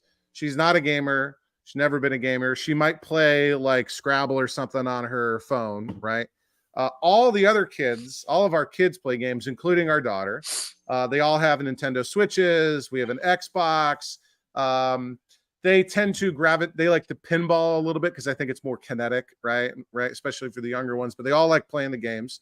The older two are starting to be interested in helping fix stuff, especially the 10-year-old. I don't think he's quite ready for a soldering iron. I think the 12-year-old's ready to use a soldering iron. And it's also like too, like you got to get him about because like where they're just soldering like LEDs. That's yeah. Well, I'm not worried about them damaging stuff. I'm worried about them like hurting themselves. And it's also not just the age; it's like the personality. I used to teach. I was in charge of a middle school engineering club. We had middle schoolers doing soldering. Yeah. Well, just supervise. He's not so 10-year-old's not in middle school yet, right? Okay. Yeah, I know by height. Okay, I volunteered at Game of Science. Like I know by height, age is bad. My thought on that is if you can teach a bartender's assistant at a bar how to use a soldering gun, you can teach a 9-year-old how to use a soldering gun. Well, but there's That's a hot also there are like, he's got younger siblings still. And like, I don't know if he would know, like if they came next to him, because literally my soldering iron is here, and they came over and looked, he wouldn't just like accidentally turn and like they'd get it across the face, right? But getting burned with a soldering iron is like a rite of passage, and B is something that makes you a better person. Like, if you're holding it. No. I burned Josh Brown with a soldering iron once before a pinball tournament. No word of a lie. He was holding something and I was soldering it because I needed a second hand and we were in a hurry to fix the game before the tournament started. I burned his thumb and the dude went on to win second place, like against some really tough competition. I once burned myself with a TIG rod from welding. Would not recommend on my face because I was lifting up my mask. It was like when I was learning how to weld. Yep. Thankfully that healed. Yeah. That's when I was working on a Formula One car. That's my connection with Formula One cars. I built a monocoque chassis for a Formula One team in Australia. Who? I was like for a club. Like I was in I was studying abroad. We did like our own little club, but I built the chassis with the carbon fiber. And they taught me how to weld just because. I'm trying to buy a survival cell right now from a Formula 4 car. Oh, interesting. Because I'm building a racing sim. I don't know if anyone saw it earlier when I was downstairs. The computer the PC that I built that's downstairs looks like a V8 engine. And I styled it like the McLaren, Mercedes, Formula One engines. But I'm going to mount that on the back of an actual survival carbon fiber survival cell and throw all the monitors and everything in her. Anyway, tangent. So my wife, she definitely tolerates it. I think sometimes the only thing that annoys her sometimes is how much space they take up, right? But on the other hand, she has been more than I expected her to be helpful and thoughtful with like where to put all this stuff, right? Like she's the one that's like, oh, why don't you put some more games in this room? Oh, why don't you put some games over here? And then I'll do it, and then she'll see it. She's like, I didn't expect it to take up that much of the room, right? But hey, it happens, right? And she has I wouldn't say tease, but she offered an insight that I've used quite a bit since then to like explain the hobby to other people that have no interest or understanding of it, and say like, hey, my wife will say like, normal people work on like antique cars or motorcycles or restore antique furniture, and this is like the nerdy version of that, right? Fixing arcade machines. Robotics is the nerdy version of that. This is the like nostalgic gaming version of that. But then I've also heard her overheard her almost bragging about it to other people, like, oh, my husband does this, right? And like someone will mention something like, oh, we just, we finished our basement. I've been thinking about getting an arcade machine or something. And like my wife went, oh, you need to talk to my husband. He knows all about this, blah, blah, blah, blah. Maybe you should buy one from him and get it out of our house, right? Type of thing, right? But moving and shaking.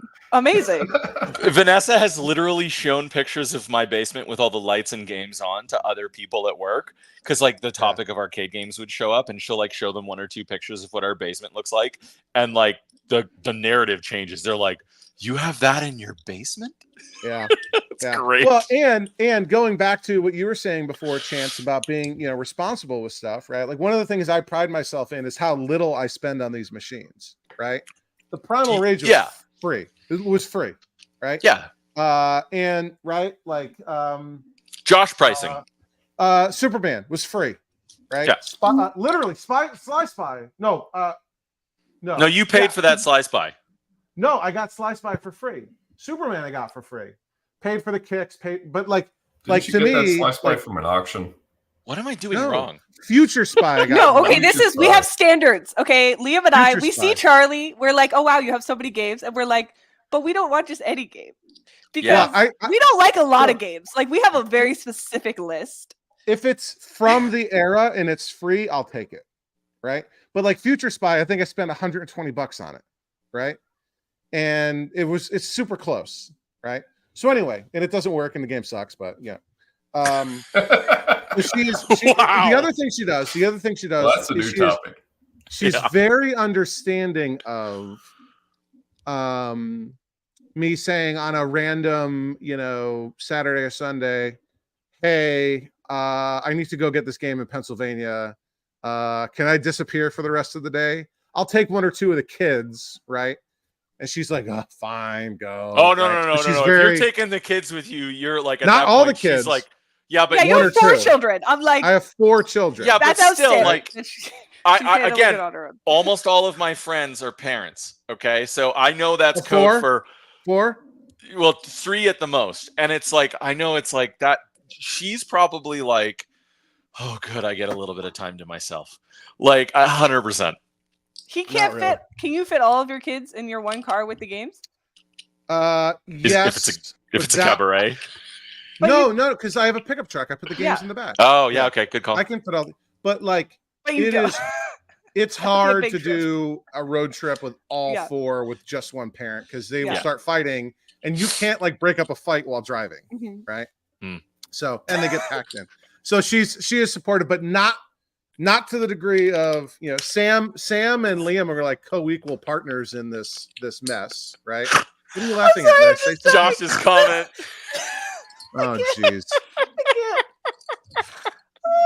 I'm glad you're a snorter too. Oh, Josh, too that good. was good. Oh, Anyways, So okay. So Yeah. she's not like Sam, where Sam and Liam are co-equal partners in Yeah. this madness. though right? now we have a dog, so sometimes I do stay home now because Well, yeah, but I want to still, take like care of our dog. like you guys have like date night now, where you are rebuilding trackballs together, yeah. right? Mhm. And then Yeah, like I not to envy the that. point If of- I could get Vanessa to turn a wrench, that would be the holy grail for me. There you go. Well, And she's watching right now, so I know that was like a hint. she she appreciates the fruits of your hobby, right? She'll play the games, right? Versus my wife is very much the support and respect, from a bit of a distance, type of thing. She likes that it keeps me off the streets, it keeps me out of the bars, right? It keeps me from getting into trouble type of stuff, and the kids can play it, right? So there are far, far worse things. And to be you're obsessed famous with. now. You have 4,000 subscribers. I know. I What got does she people think wearing my about this? t-shirt on the internet, right? The people are asking, does she watch your channel? No, she doesn't. No. Definitely. Yeah, Sean, she does definitely not watch. She can't stand it. My parents have watched it though.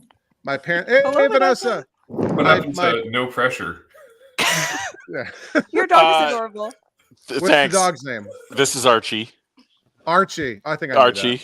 Yeah. that. So we've started to talk about a little bit of this already. Games that are garbage. I don't think this is going to be a controversial topic by saying, or controversial example by saying that Future Spy is not a good game. So Future Spy is essentially Zaxxon 3, right? So you have Zaxxon, Yeah. Super Zaxxon, more of the same.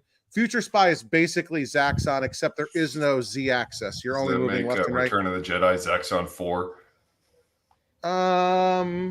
Yes. Does Return of the Borderline. Jedi Yeah. have a Z-axis? Like, can you? I know in the Lance. Yeah, because can the Falcon Yeah. stage you go up and down? I don't recall actually, but it I don't definitely the speeder seems like Zaxxon. It is Future Spy is very similar in mechanics to Return of the Jedi.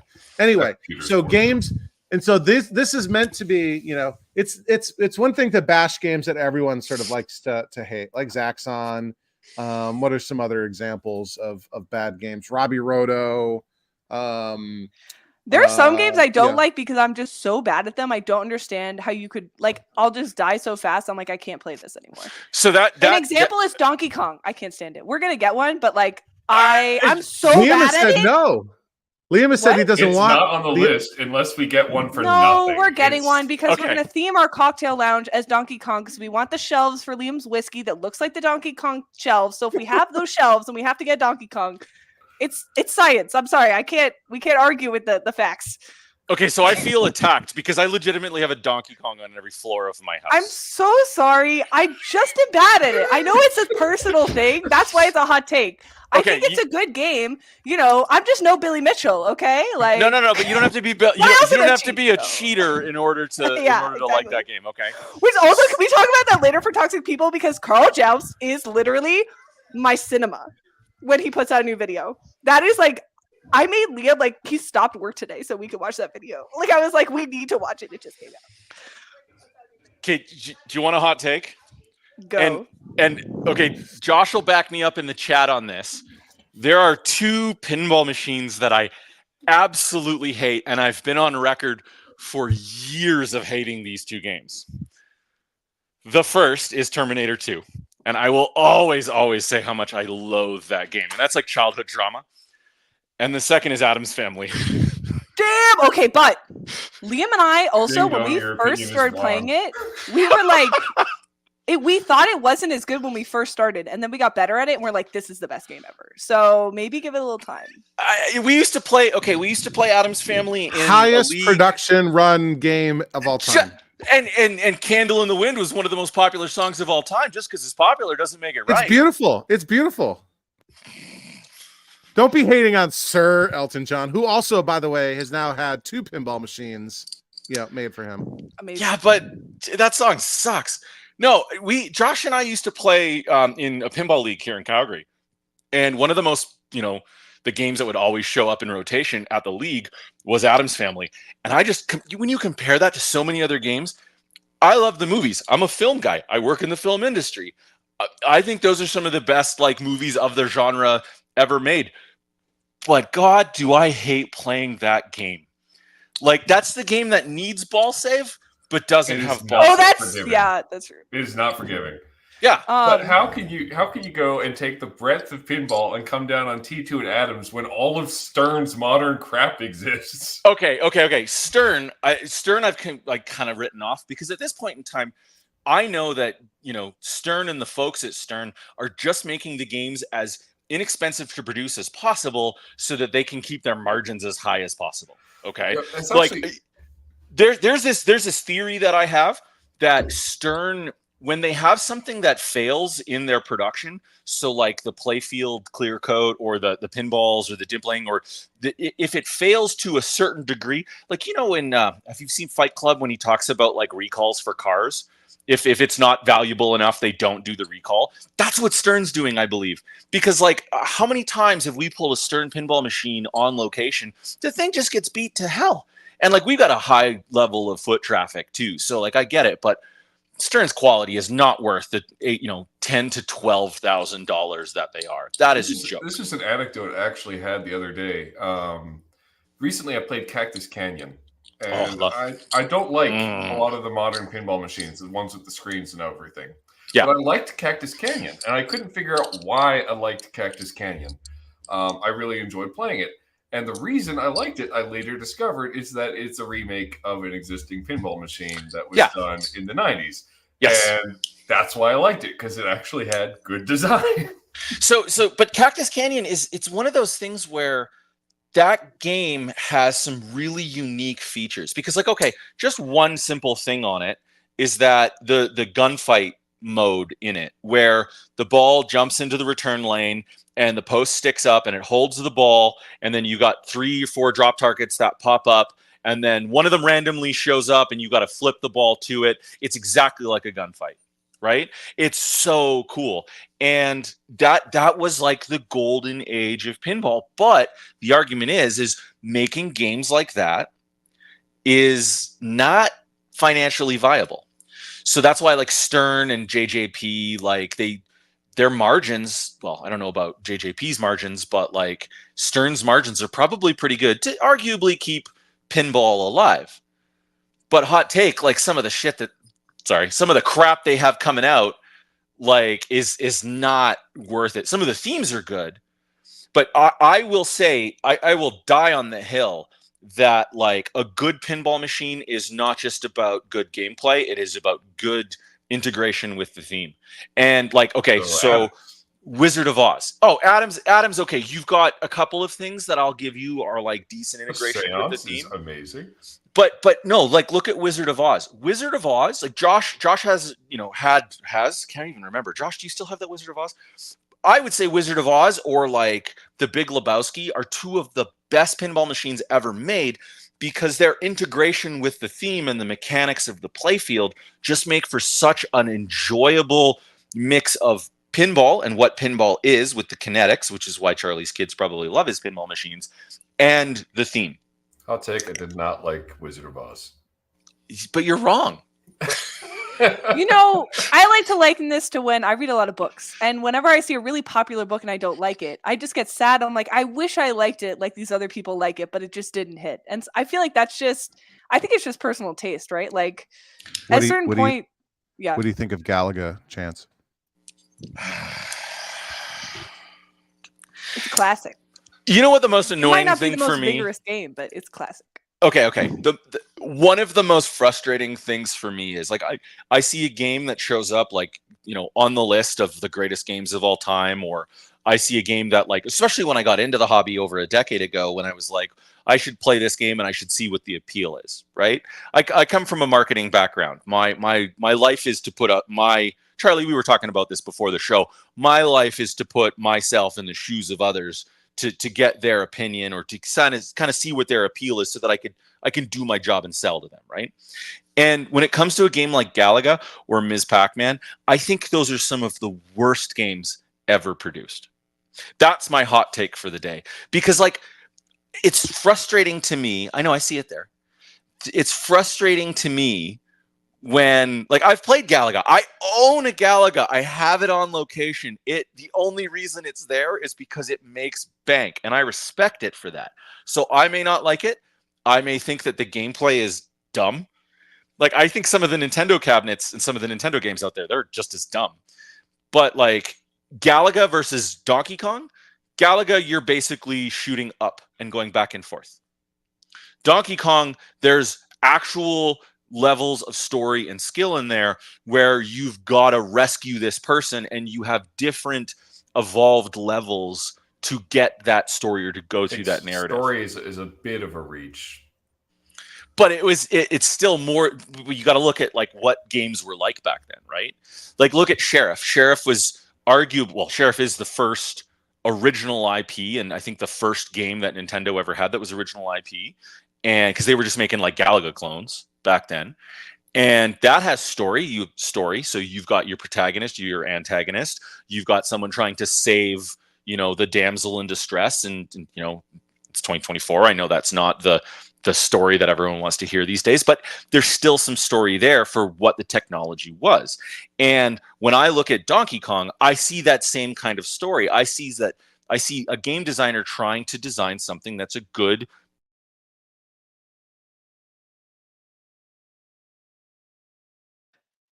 You got muted again. Chance, we got it. Sean just donated $500 million to cut your mic. He said, Sean says, Vanessa, please come steal the mic. I'm begging you. Here we go. We got it. We also had just a moment before that.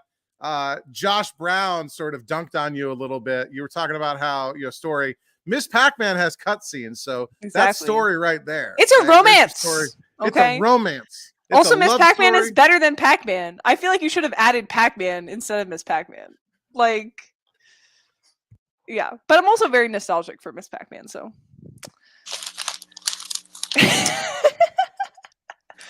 Sounds like you're unmuted. Oh, am I? Yeah, I can hear your paper. Oh, okay. Mm-hmm. Charlie, you sent me this. This was the packaging material from the last thing that you shipped me. Oh, and it was a full newspaper. Amazing. So I was like, I'm going to use that a prop on the show. Why is there no Marmaduke in this? Like, there's... Charlie, you are muted. The Loudon Times. It's Loudon. That's the Loudon? Weekly newspaper they send us for free every week. And basically, they're just sending me free newspaper packing material once a week. I have a whole basket filled with them. Sometimes I use them to start a fire in our fire pit in our backyard, but it's mostly used as packing material. So there you go. Interesting. Yep. Probably great recipes in there, and reviews of local restaurants, all the hard-hitting coverage, you know, what was mentioned at the recent school board meeting, you know. Flat tax rate, lean budget. Yeah, I get you. Oh, obituaries. Yep. All the important stuff. Less data, more logic. After landmark vote, Board of Supervisors will reconsider Belmont Data Center proposal. What? Yeah.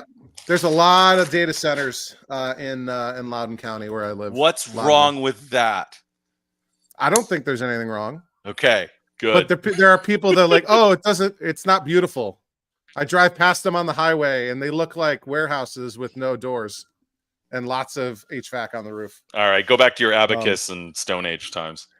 So for me, I don't think I have necessarily, controversial opinions. The games that I don't like tend to be the games that other people don't like, but they always have their defenders, right? And I'm not talking about Williams' defender. So for example, I'm not particularly fond of Tron, right? I respect the game. I think it's interesting. It's a cool movie tie-in. I'll play it once or twice, right? Like if I see a Tron on location and it looks nice, I'll go and play a credit or two. And if someone gave me one for free, I would accept it, right? I would certainly never buy a working Tron for a market price. I think the cabinet's particularly interesting. What Tron reminds me of is 4 mediocre implementations of Bronze Age games mushed into one, right? Again, and I don't think that's and I know Zoner here is not happy with this because he warned me not to try, because I was telling him about the episode topic. He was warning me. He's like, keep Tron's name out of your mouth, right? He said unsubscribe. Do you want a quick hot take? Do you want a quick hot take? You know the Tron. Another one? Yeah, the Tron video that like you were like goading Josh and I to like do a follow up on. The metal parts from that Tron cabinet, which I got for free, got harvested from that cabinet in order to help make Vanessa's Tapper. That's the value of Tron to me. The cabinet went to another collector in Northern Alberta for free. I gave it to him for free, and he's going to probably rebuild it. But all the metal bits that I could save off of that, which were Midway specific, they're on Vanessa's Tapper now. So that's where the value of Tron lives in my mind. Well, and Josh just mentioned Journey. I think I like Journey better than Tron. I don't think Journey is awesome, right? I like Journey's music, and maybe that's cliche, right? I think Journey is. I think I would rather have a Journey cabinet than Have a Tron you played cabinet. it in person? Journey's a lot better than Rush. We just played it for the first time at Galloping Ghost, and I was like, maybe I'd have to play it more. We were not very good at the levels, but I was like, it's got 5 different Bronze Age games. But okay. And it's more like 5 weird Donkey Kong levels. They're is basically very weird. what it is. Debate, maybe. I would say the only reason that Journey is even popular or talked about these days is because John's Arcade did a series on Journey. Oh, that totally blew it up. Yeah, and if John hadn't done that series because he had some kind of crazy sycophantic love for that game, nobody would care about Journey. Yeah. It has a tape deck in it. That's pretty cool. With great power. That's all you could say about it. Okay. I certainly don't think it's worth $6,000. No, not at all. It's like Quantum. It's not worth $6,000. Before we get to the next part of this topic, which is potentially the most controversial one, which is toxic people, toxic themes, toxic communities, that sort of thing. I'm going to do Right Again by Zoner, who says you're all nuts. Send me all the journeys, except save one for me. I'm going to so everyone get ready for this. I'm going to do another 5 gift memberships. So here we go. Countdown 5, 4, 3, 2, 1. And it should be going through. And let's see. Arcade Alex, Analog Archaeologist, Matthew Robertson, Jason Wise, and Scott Brockway. A couple of them have won it before. Analog Archaeologist and Scott Brockway, I think, have both gotten a free channel membership before. So congratulations to all of you. I will post. There's probably still one already there. If you go into the members only posts on the channel in the community section, there's a link to the Discord. You can also, if you log into Discord and like link your YouTube account to that, you'll automatically get added to our members only Discord. So that's really cool. So congratulations to all of you. And we'll do this again in a week or two when I do a public live stream. So thank you all for that. Charlie, before we move on, can I just mention one more game that absolutely sucks? Yeah. Send your hate mail.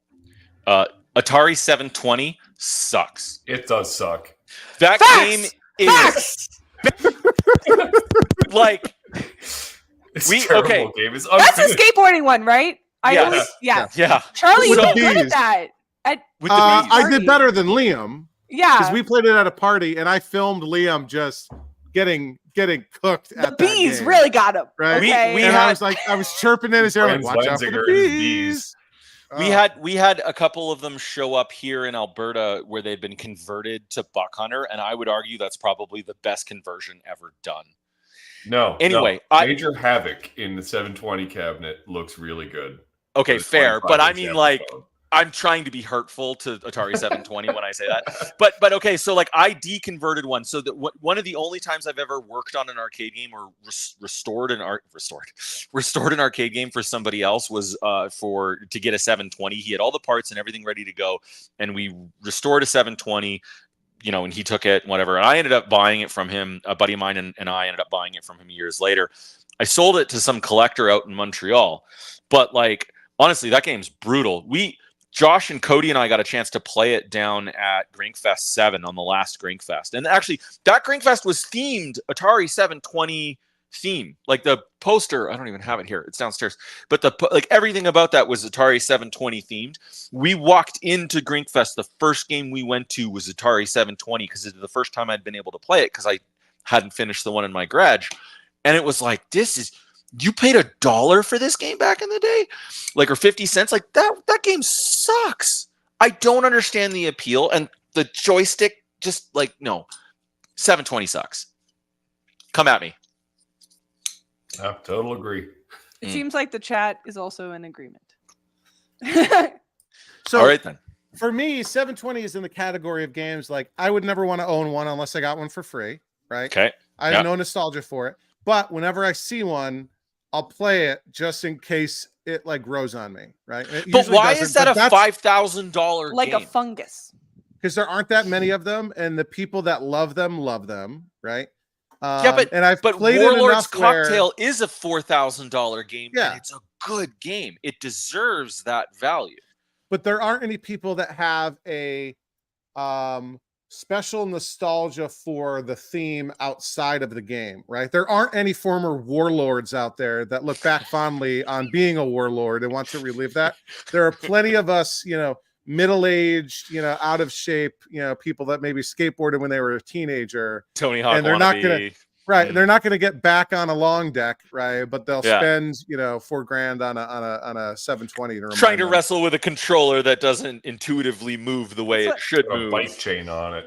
I'm like the clumsiest person, and I was worse at the game than I am at real life, which is really hard to do because I fall while walking on a brick street. Okay, there you go. So, yep. So, wow. So are we ready for this? Are we ready for this? I'm so ready for the hot gossip. Okay. Why don't we give the floor to Chance? And if Chance wants to rip on anybody who's actually listening right now, remember your super chat donations can cut his mic. So yes, you're going to get a lot of no. Okay, like toxic people. Okay, let's go back to the previous topic about like people out there who, like I said, I got canceled on the BYOAC inevitably because I brought up my opinions of like your partner should support you, or it's a red flag if your partner doesn't support you. I think that's what I should have said. But like at the end of the day, there are just people out there that take things the wrong way, and it's the internet. Like, go out and touch grass. If you are personally attacked by something somebody says, I can't help you with that. Like, I'm a divisive person. Like, I hot takes. Let's be honest. But I'm not a hateful and I'm not a malicious person. I'm the kind of person that's like every race, every creed, everything. Like, I'm like the one conservative in this world that like just don't take my guns. Okay, marry who you want, do who you want, but I'm not a hurtful person.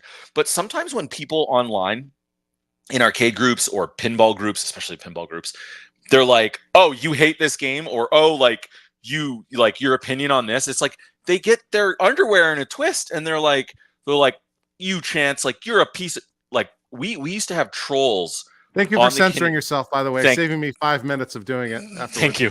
You're welcome. We used to have trolls. Like Josh and I used to debate this all the time when we were first starting out as a channel, and we had we were under like 500 subscribers, and somebody posted on the BYOAC because we used to post our videos there as well as Clav, Instagram, Facebook, all that kind of stuff. Somebody posted like, "Well, the Canadian arcade, that'll never happen. That's just dumb." And like that was like when we had like 300, 400, 500 subscribers. Now we're up to like almost 12,000.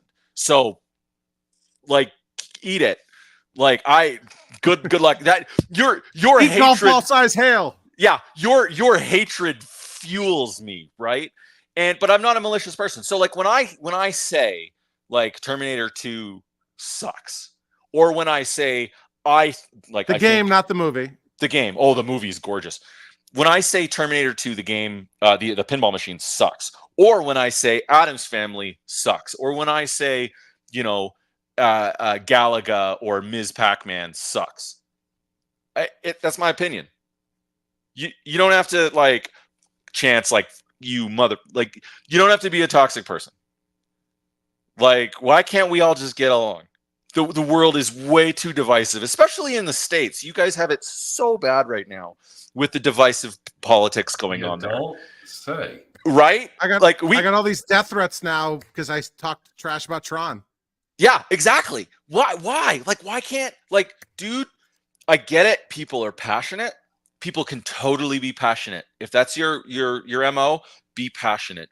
But don't hate on other people. Like, there's this big thing about price policing. Okay, I find it hilarious. Someone will be like, oh, like they post a Donkey Kong for like $4,000 on one of the Facebook groups, and everybody, and it's like totally hacked. It's got an LCD, the wrong CoinMax. Like when I post that CoinMax meme, I'm kind of half joking, right? But like people get really offended by that. Like, what do you mean it should only be $600? Like, I know what I have. Chill. Why can't we all just get along?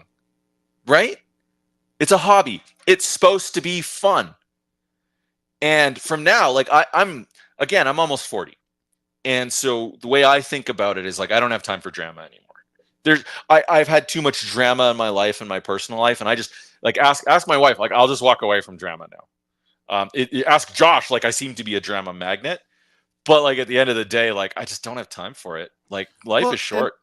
And think of it this way, specifically with the game stuff. If there's a game that you like, the more people that don't like it, the better for you, because the price will go down. Yes. Right? The price will go down. Or it won't be as hard to get.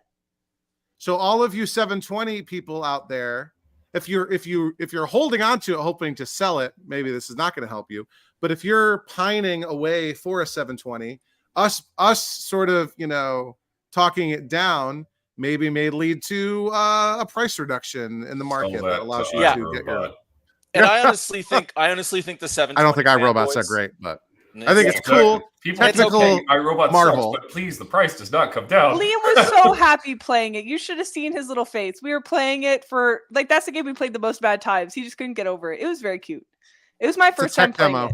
Well, but Charlie, to your point, like just like the paper thin community that absolutely loves 720. Where were you people when I sold a 720 for $2,500 Canadian?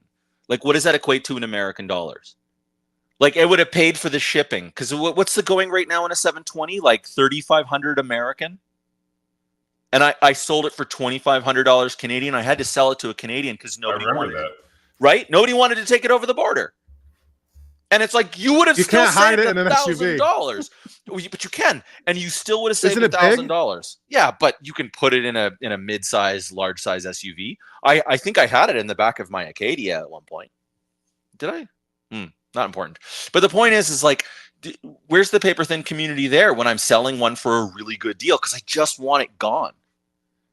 I like Zoner69's comment that he believes in Vintage Arcade Gal, because we too we have the hardcover. I'm obsessed with her and her wife. I'd love to meet them one day, but we love her book. Like we have it in our living room, and Liam will just like open it and look through it randomly, and we have fun talking about the games. That and Exidy, we compare both of them. It's a great book. Yeah, independent of being a price guide, it is a good book. Like exactly. Like artwork, like awesome, coffee table type of book. In addition to being extremely, useful. Yeah, she's a saint. Like, we love her. Also, her videos are like awesome. Her like history videos. But pricing is a very subjective thing. Like whereabouts in the world or whereabouts in North America you are versus what's available versus what the prices have gone for. So it's like whenever that topic comes up, like, well, what do I ask for this? she has done a very good job at setting a metric. It's the same with Exidy too. John set a very, very good precedent of like, okay, here's roughly the blue book price on something. And now when price policing comes up, I can simply like, hey, like I did it the other day. Somebody posted like, I think it was a Mortal Kombat for like $8,000. Somebody posted a Mortal Kombat 2 for $8,000 locally here in Calgary. And I just said, I messaged the girl who posted it on Facebook Marketplace. I'm like, hey, I'm really sorry. Like, I'm not sure if you put one too many zeros on that. Like you wanted it for like 800, but you posted it for 8,000. Just so you know. The Last of Us. Well, no, that wasn't even one of the Last of Us games. Did the seller blast you? Well, no, she didn't even reply to me. Like, and I was like, look. I was trying to be as nice as I could. Like, I didn't want to say, hey, the greater community in the arcade area or the Calgary area is kind of making fun of you right now for wanting $8,000 for a game that's worth not more than 1,600 Canadian. And I just posted like, here's a screenshot from the VAG. Here's a screenshot from Exidy's price guide. Like, hey, FYI, like I'm personally not interested in it. That I don't have a horse in this race. I mean, Josh would have loved it, but like I just didn't reply. And it's going to sit there. And there's something going on Facebook today. Somebody is trying to sell a allegedly working Donkey Kong board set for I think $1,800. $1,800. I'll take one out of my game, one of my Donkey Kongs, and I'll sell it to you for a quarter of that because I can go buy another one. You can get a whole Donkey Kong for less than that. Yeah, it's crazy. Yeah. Anyway. Yeah, well, and like each of these communities has a different kind of personality to it, right? Like earlier, Liam and Sam were talking about how, the Pinside crowd was saying, go bring it to its shop versus. But their pricings, like Pinside's setup, is a mint. I freaking Everyone's love it. been telling Greg he needs to do that at Claw because it tracks all the sales, and then you have like an accurate average. It's good for everyone. But like what I was trying to get to again, like what you were saying earlier, Clav turns people off too, right? Yeah. Clav has some gatekeeping, Clav has some whatever. But if you, even if you're a new person, if you know a couple of simple things on how to navigate that, you'll turn out well, right? Yeah. So don't show up and post, my monitor's broken, how do I replace it with a flat screen? Right? Yeah. You will get destroyed. You'll get roasted. Yeah, some guy got laughed out of K-Love the other day for picking up a centipede, I think it was, and wanting to turn it into a multicade. Yeah. And asking for advice on how to do that. But the hobby's toxic like that. Like, okay, so like BYOAC, right? Like right now, the BYOAC is one of the most, I'll go on record and say this officially. The BYOAC is one of the most toxic places ever. And that's because someone will like, and I know this firsthand because I designed my first main cabinet with this really nice shape. I basically stood on the shoulders of giants with all these other people that had done all these great things with building your own arcade cabinets. And I said, I'm going to take all the best stuff from all of these. I'm going to create one and I'm going to sell the plans back to people who want them. And at the end of the day, like I got destroyed for that because people found out I was selling them. And like, I was so frustrated with how toxic the environment was over there because like my build, my Flynn's arcade build was showing up on Reddit and feeding people into the BYOAC. And then I've got the admins and the mods at BYOAC who refused because of a free speech moniker. They were like saying, oh, it's all free speech. We're not going to censor these people. No, these people are toxic and they're ruining your community because anyone who comes onto the BYOAC and just remotely hints that they want to either make the control panel that I had, which is the aircraft carrier control panel, or they want to turn their joysticks 45 degrees, they get roasted and they don't post ever again. They're afraid to show their projects and their builds. That's the genesis of what the BYOAC is. Let people make mistakes. Let people, find out for themselves, but let people fail. And they weren't. There's these, 5 or 6 people over in the BYOAC that would just roast you. So what I did, I literally just one night, I went and I vexed all of my content from the entire website.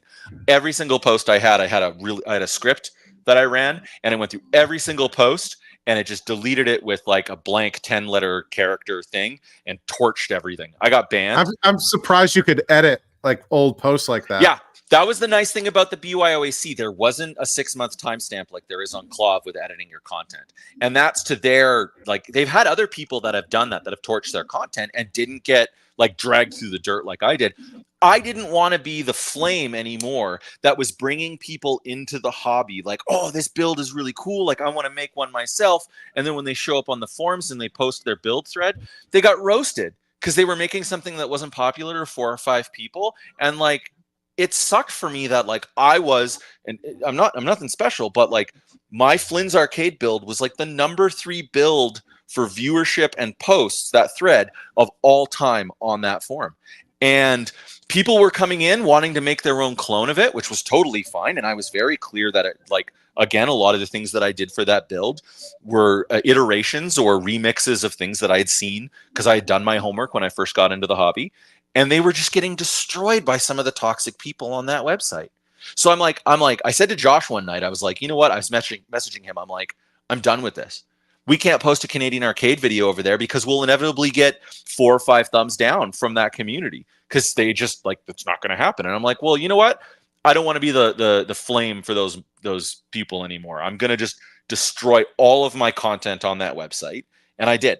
And I walked away from it. And that is one of the best things I've ever done when it comes to toxic people in this hobby. Sure, it sucked for people because I had a huge repository of information on there. And I saved some of it myself, or you can go to the Internet Archives and see it. And it's unfortunate, but like at the end of the day, like, don't be toxic. Just don't ruin it for everybody else. Well, and for Clav, right? Like, I think, you know, a lot of newcomers don't necessarily realize that these different communities have sort of things that they focus on, right? So Clav, or you know, even in the name BYOAC, right? You know, applies building your own arcade controls. There's a MAME aspect to it. There's you know, modifications, custom builds, custom stuff, right? And then you have like arcade projects, which sort of skews more, you know, later than Golden Age, you know, type of stuff.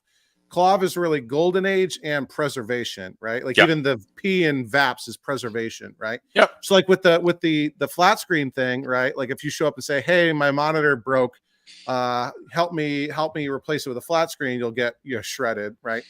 But also if you show up and say, "Hey, my monitor broke, what should I do?" Or, you know, even something like, "Hey, I've got a, you know, whatever model monitor with collapse, what do I do?" People are like, there's literally 100 threads on this. Yeah. Why are you not searching it? Right. But if you show up and say like, "Hey, here's what I did. Here are the tools that I have. Here's what I've tried. You know, all the normal stuff isn't working. Any pointers on what I should check for next?" Like, you will have an outpouring of people for the, you know, 90%. There's always going to be some bad actors, right? But the majority of folks will, do your homework.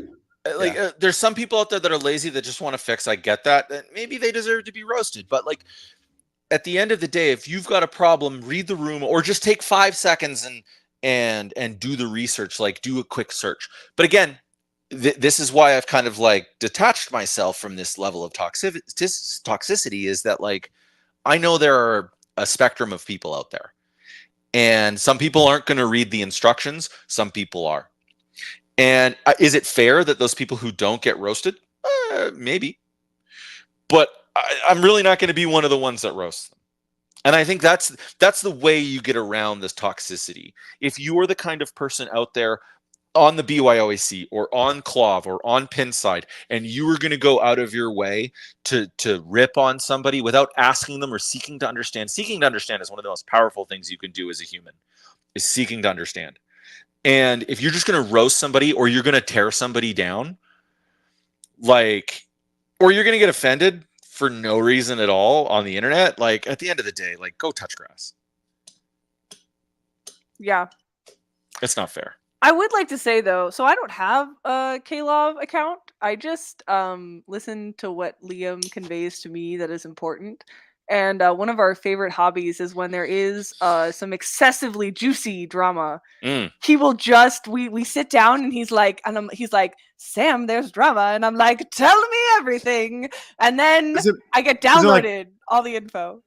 Is it like AMC? It's like Clav, we know drama. Yeah. Exactly. right? Exactly that. Yeah. There's always something going on, right? Yeah. Clov is one of those things. But I mean, again, every hobby has it, just to be clear. Like the paintball, sport of paintball, which I was in for like 20 years, paintball has its toxic people. Exactly. The forms are the same exact way. When drama goes down, drama goes down. But I think Clov is like one of those lovely things that like you could almost have like a monthly news channel to talk about what the hot gossip is on Clov or on Pinside and just talk about it for hours. What's because the people newest take one? it too. It's the guy with the Arcanaut. What's it called? Oh, I walked away from Clov for the last week. Varcon. Varcon. Sorry, I got the Varcon, name yes. wrong. Can we just I'm let bad with Varcon die? I think is what the thread was. Well, no, there was a second thread started about the first thread, and then it kept talking about it, and Liam that was so funny. I don't know. Some of my favorite ones were that. Well, the Steve Salmon, that was a catastrophe. That was crazy. I was like, when that person set up a website to explain everything that happened, you bet I read every line. Okay, I was invested. Like I was like, Liam, did you know this? And he was like, yes. And I was like, that it's crazy. whole story was a absolute disaster. Yeah. But the creme de la creme for me, again, is Carl Jobs' videos about the Billy Mitchell saga. Like, I have to, like, I'm seated in my seat. I watch videos at 2x speed, not for Carl Jobs. He is at 1x speed. Okay. I need to hear every detail about, I have literally looked up the court records to keep up to date of their, like hearings in Australia. I'm like, is it happening yet? Why haven't we? And then we just found a video today, and I was like, thank God, I need an update. Which is funny. Like, I hate drama in real life. I literally avoid it at all costs. Other people's drama, though, but you like the tea. You like the tea when it's on Clov. Well, but who is this? Dan brought up in the chat here. Kaneda found a home in pinball. Pinheads are just tolerant enough of his BS. Kaneda is like one of those people. I don't know if you know who Kaneda is. So there's this very polarizing figure in the pinball world, and he's legitimately all hot takes, extremely polarizing. Who also has a marketing background, doesn't he, Chance? Yeah, he does. We're a different breed. But like again, like that kind of drama, that kind of intrigue, that sells. That makes clicks, right? And if your job is to make clicks and to bring people towards you so that you can either get your message across or you can make a living or do something like that, that works. Fox News does this all the time. And we know in Canada, we understand how bad Fox News can or can't be, or how good or bad, depending on what side of the spectrum you're on. It's the exact same thing. You have someone who is that outspoken or that polarizing, you're going to get views. But Josh said he's got over 700 Patreon supporters. That's great. I don't agree with a lot of the things that he says. And I don't see anything he does except for sometimes he posts on Facebook and it winds up in the groups or whatever that I follow. And he usually is getting dragged. Oh, yeah. Comments. Yeah. But like, so Dave just says, Chance gives me strong Kaneda vibes. But like, and ask Josh this as well. He's in the chat. He will back this up. I have always been, or for the vast majority, been opposed to some of the things that Kaneda brings up. For the vast majority, like people look at me and they look at like the abundance of confidence. Guy. Oh, you gotta follow him. He's interesting. I don't even follow his podcast. Just search for Ninja Turtle bed sheets. Yeah, exactly. Ninja Turtle bed sheets. But a lot of people confuse my abundance and confidence with being cocky, and I get that a lot. And I know that's something that that's on them. But like at the end of the day, like I could be a lot more divisive and I could be a lot more hot takey than I actually am. But I mean, I just want everyone to get along and enjoy their hobby. So, but yeah, I try to keep things positive. I try to keep things positive. You should. Like hobby's about having fun. Exactly. 100%. But when there's other drama, or like it causes Liam and I have like fun discussions about it. If like there's like there was the guy who the kids like pushed the button of that keyboard game too hard and it broke, and then the kid put like it's the one that's not Dragon's Lair, but it was next to Dragon's Lair, Thayer's Quest, and the keypad, yeah, it had a keypad, and the kid was playing it, the dad went away, and he like pushed the button too many times, and then it like cracked, and the dad was like, I can't believe it, and the kid was so sad about it, he like drew an extra keypad and put it on, and I was like, my heart. But apparently the kid was crying, so then Liam and I we're like, what happened? Why is the kid crying? Like how like emotionally connect, I don't know. It was just like very fascinating to hear these like random stories. That one That's adorable. That was adorable. With the one that gave me anxiety recently, the guy who hides games from his wife and like brings them into his house when she just doesn't notices, and then like she just never goes into the garage, and then he's just like hoping she doesn't notice there's another game. And I'm like, I couldn't handle that. Like I'm like a truth person. I speak truth. I say something if it's bothering me in the second it's bothering me. I'm like, Liam, we should do something different. Like I can't handle it. Like my anxiety was like, I was like, Liam, he's gonna get caught one day. I can't. You just know there's a divorce lawyer like lurking around their neighborhood waiting for the day. I was reading this post, and the guy was like, well, I knew the wife was out of town, and I could sneak this game in. My buddy had it in his garage. It was like my way station. I got this one in. I snuck it in the door, disposed of all the packaging, and put it in the back of the arcade. I'm holding it for a friend. Yeah. It's not mine. Trust me. They made me do it. Oh my god. But I mean, that goes back to the first topic. Like, why? Like, I get frustrated when I hear people say, I would love that, but my wife won't let me. And it's like, why subject yourself to that? Why? Be with someone who wants to champion you or at least look the other way, but still supports you. Right? At the end of the day. Maybe throws a barb at you now and then over it, but at the end of the day. Yeah. I think like Liam and I have always been such hobby people that like we can't imagine like Liam's had like 7 different like he cycles hobbies. He's stayed on arcades for a while. We've talked about keyboards at length. Oh okay? Yeah. And for me, like I also like doing like little robots or cosplay. So like I don't know, if it wasn't arcades, we'd be doing something else and spending our money on something else. So. Oh wait, are we all showing our keyboards now? This is mine that I stole from Liam. Yeah. Vanessa wants me to build her a keyboard. Oh, I love that. Cute. Charlie, that's a wicked keyboard though. She's got that downstairs in her office right now because she wants to do the whole like with Taylor Swift full YouTuber. Keypad. 100%. She wants to do the whole like Taylor Swift like YouTube content, maybe vlogging. I'm not exactly sure, like a news or an update or like a breakdown channel.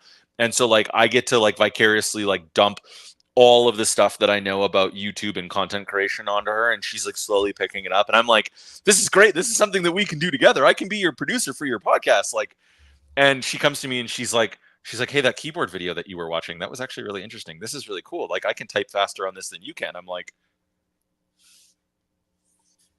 well, I mean, she's already got a ring on it. Like how much better can it? So anyway. She's downstairs shaking her head right now. Any last thank you, Sam. Any last topics that Liam or Sam or Chance, anything else that grinds your gears that you want to get out in this sort of cathartic episode? I don't know. That's 720 sucks. Flippers. Liam, if you need help with that, I mean, all you have to do, man, is just message Pinside, not me. No. And snakes, flippers and snakes, people that snake deals out from underneath you. Yeah. Are we going to talk about that quickly? About like people scooping other people? Do you want to go ahead? Do it.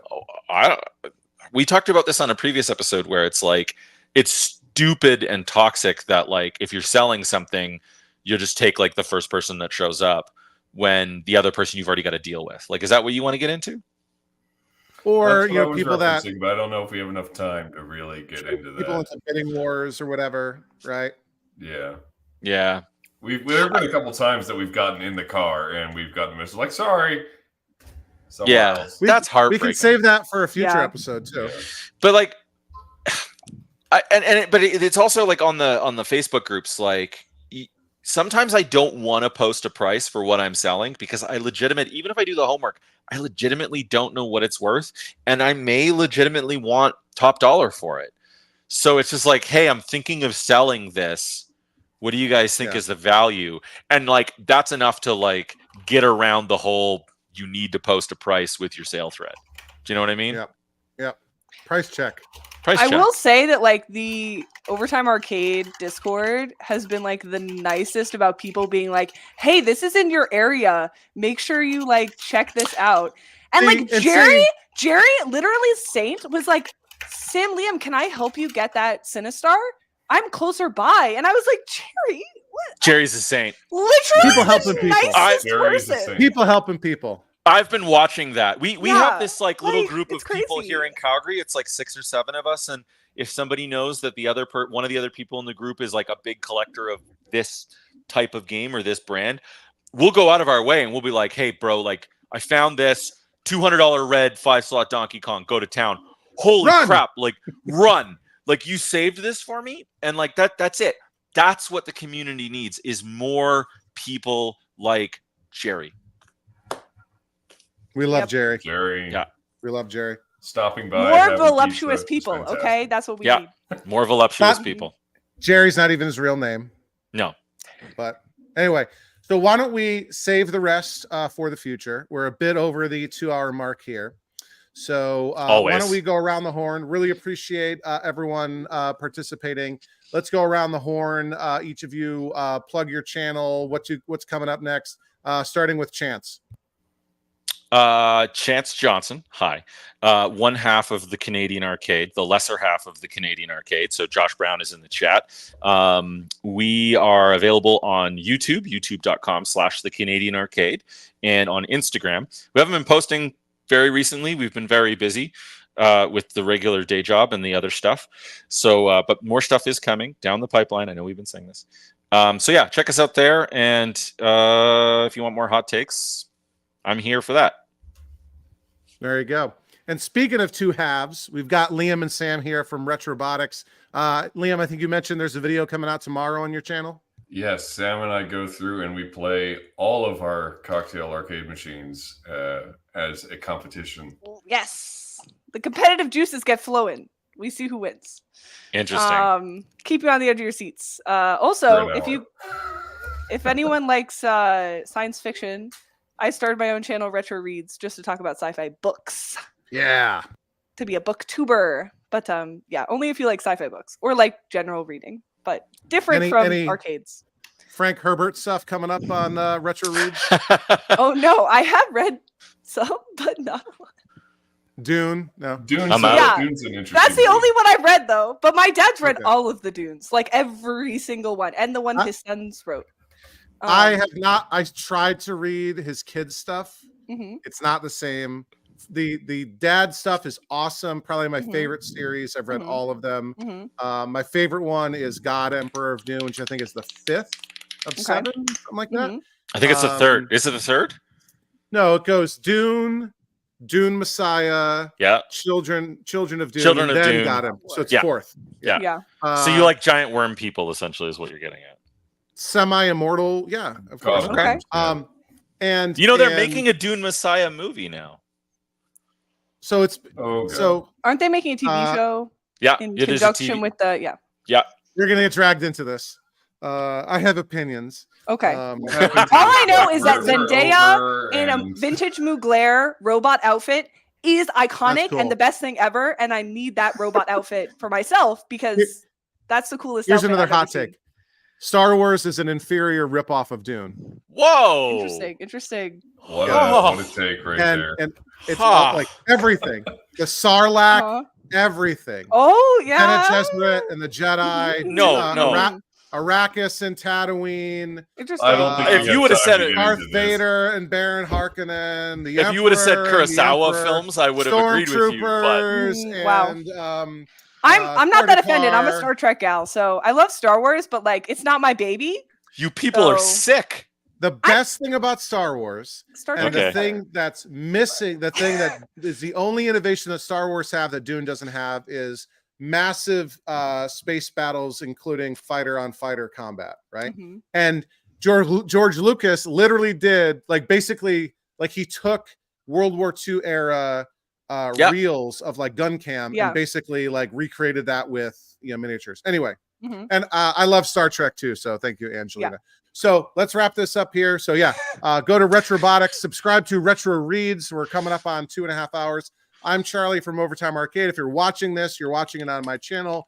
Please make sure you do all of the things. Make sure you're subscribed to all of the channels here. Hit that like button on this live stream. I think only 2 people so far have liked it, which kind of hurts my feelings.